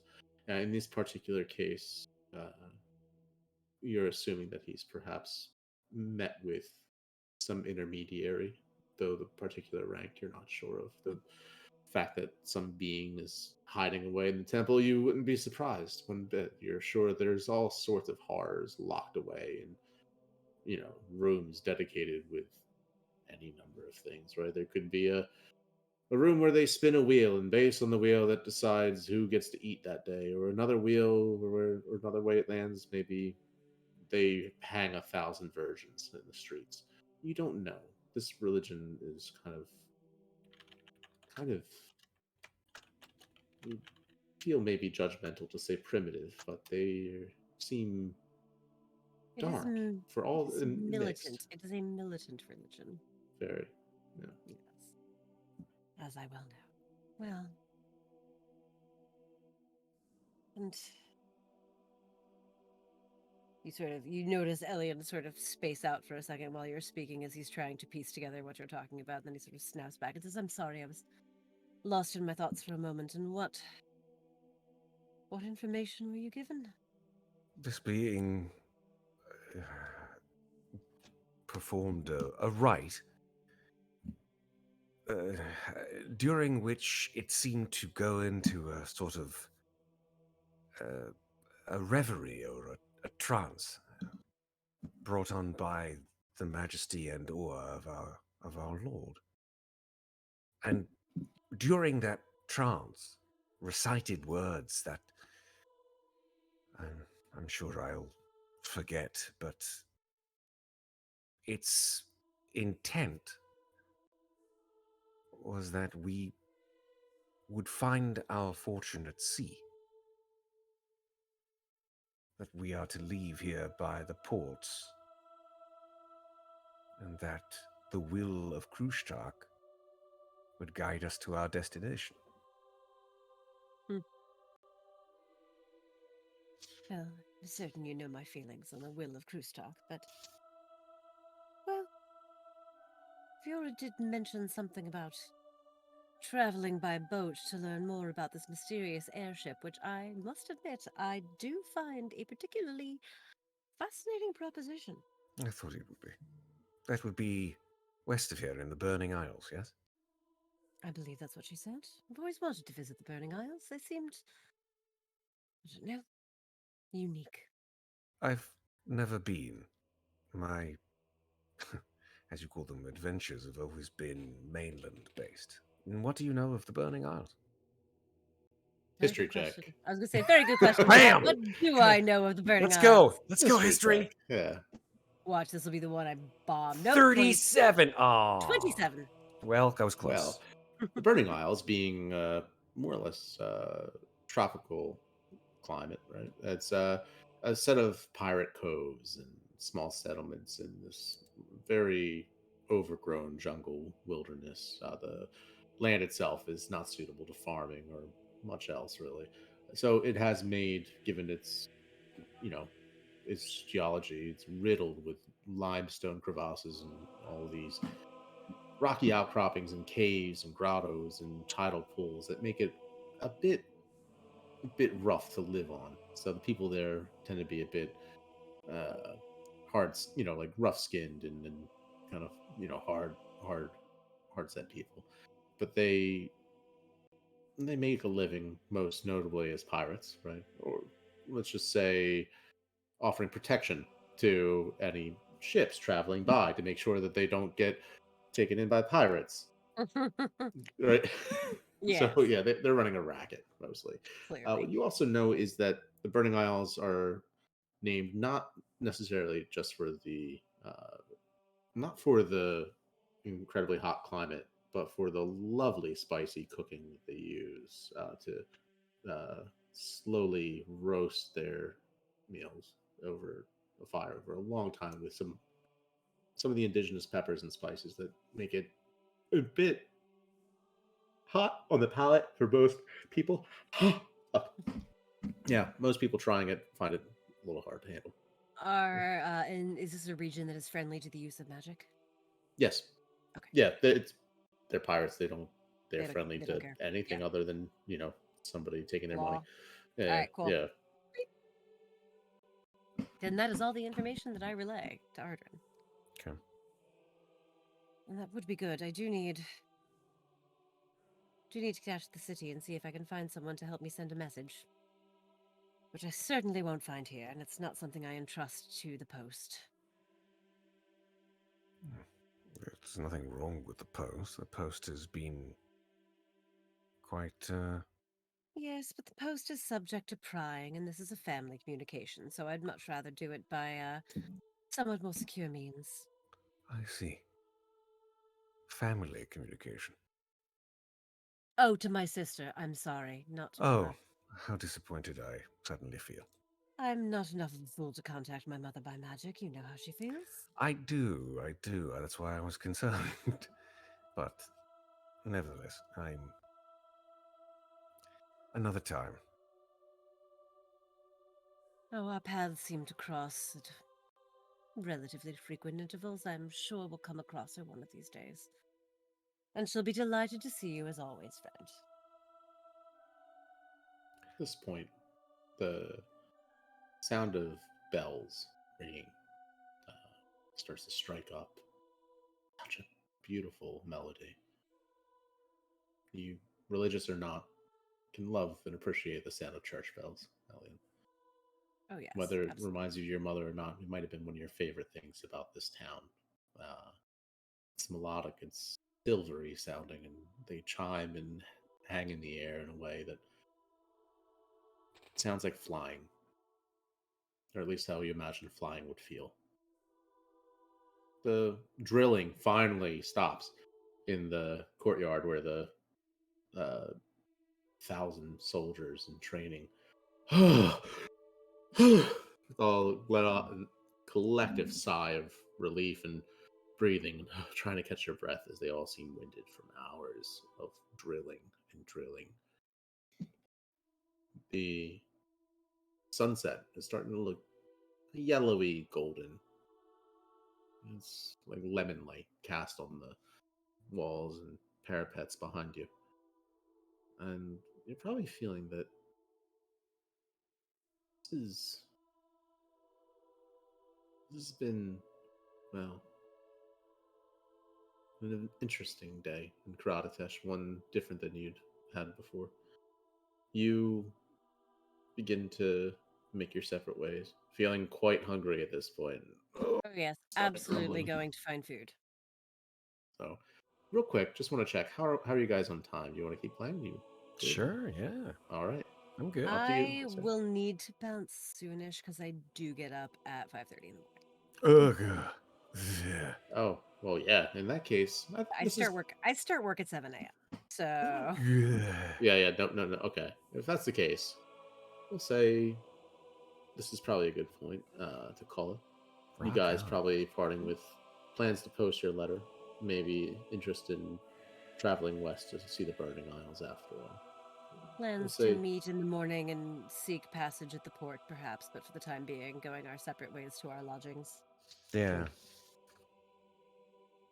All right. Oh man, I'm so stoked to have you guys here for this. This has just been this is an good. interesting one. This I wanted to makes me show. feel Yeah. This makes me feel like I did a good job of writing down my backstory because I feel like you really get who this guy is. Mm-hmm. So yeah, no, your backstory is fantastic. Yeah. Yay. Oh, here we go They're again. back. Here it comes. They're back. Ah! Yeah. So yeah. Again, I think tomorrow tune in for Pandelver, I believe, for some good old wild magic fuckery. Nice. You guys got anything going on? Yeah. We do. You tell him, Matt. Okay, Sarah.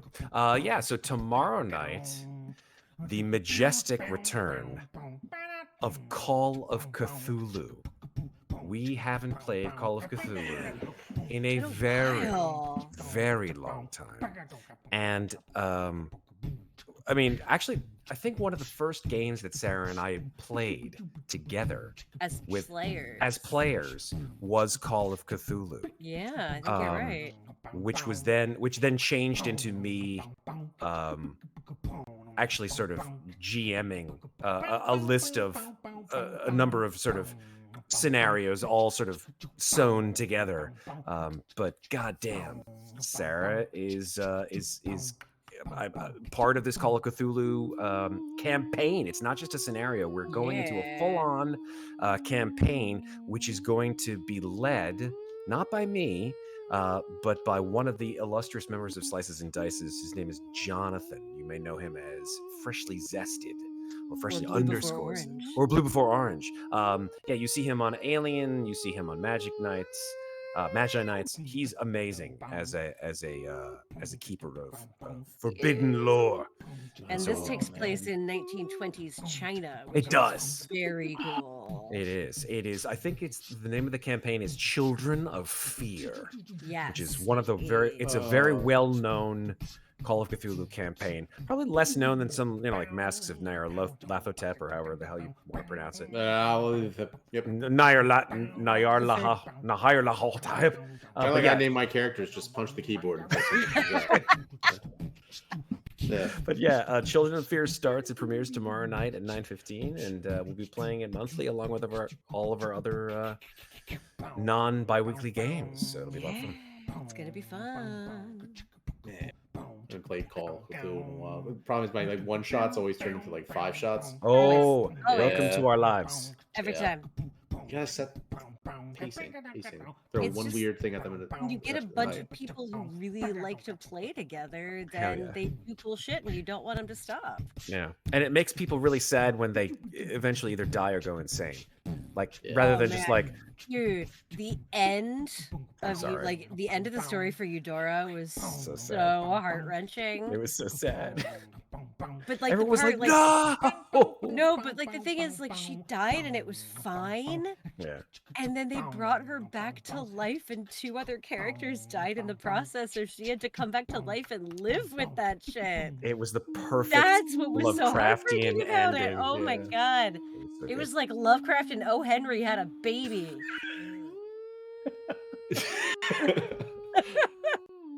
Little racist baby was a surprise twist. Oh boy. A racist baby with some monsters. Yeah, there you go. Oh god. Yeah. Cool. Damn, I missed Cthulhu. Well, guys, everyone on the stream, thank you so much for this. We're gonna be back with Mates of Fates for songs. I think either next week or the week after with everybody. We'll figure it out. And as we say here in the Mates of Fate. Oh fuck, we're live. Shit. Yes. Amazing.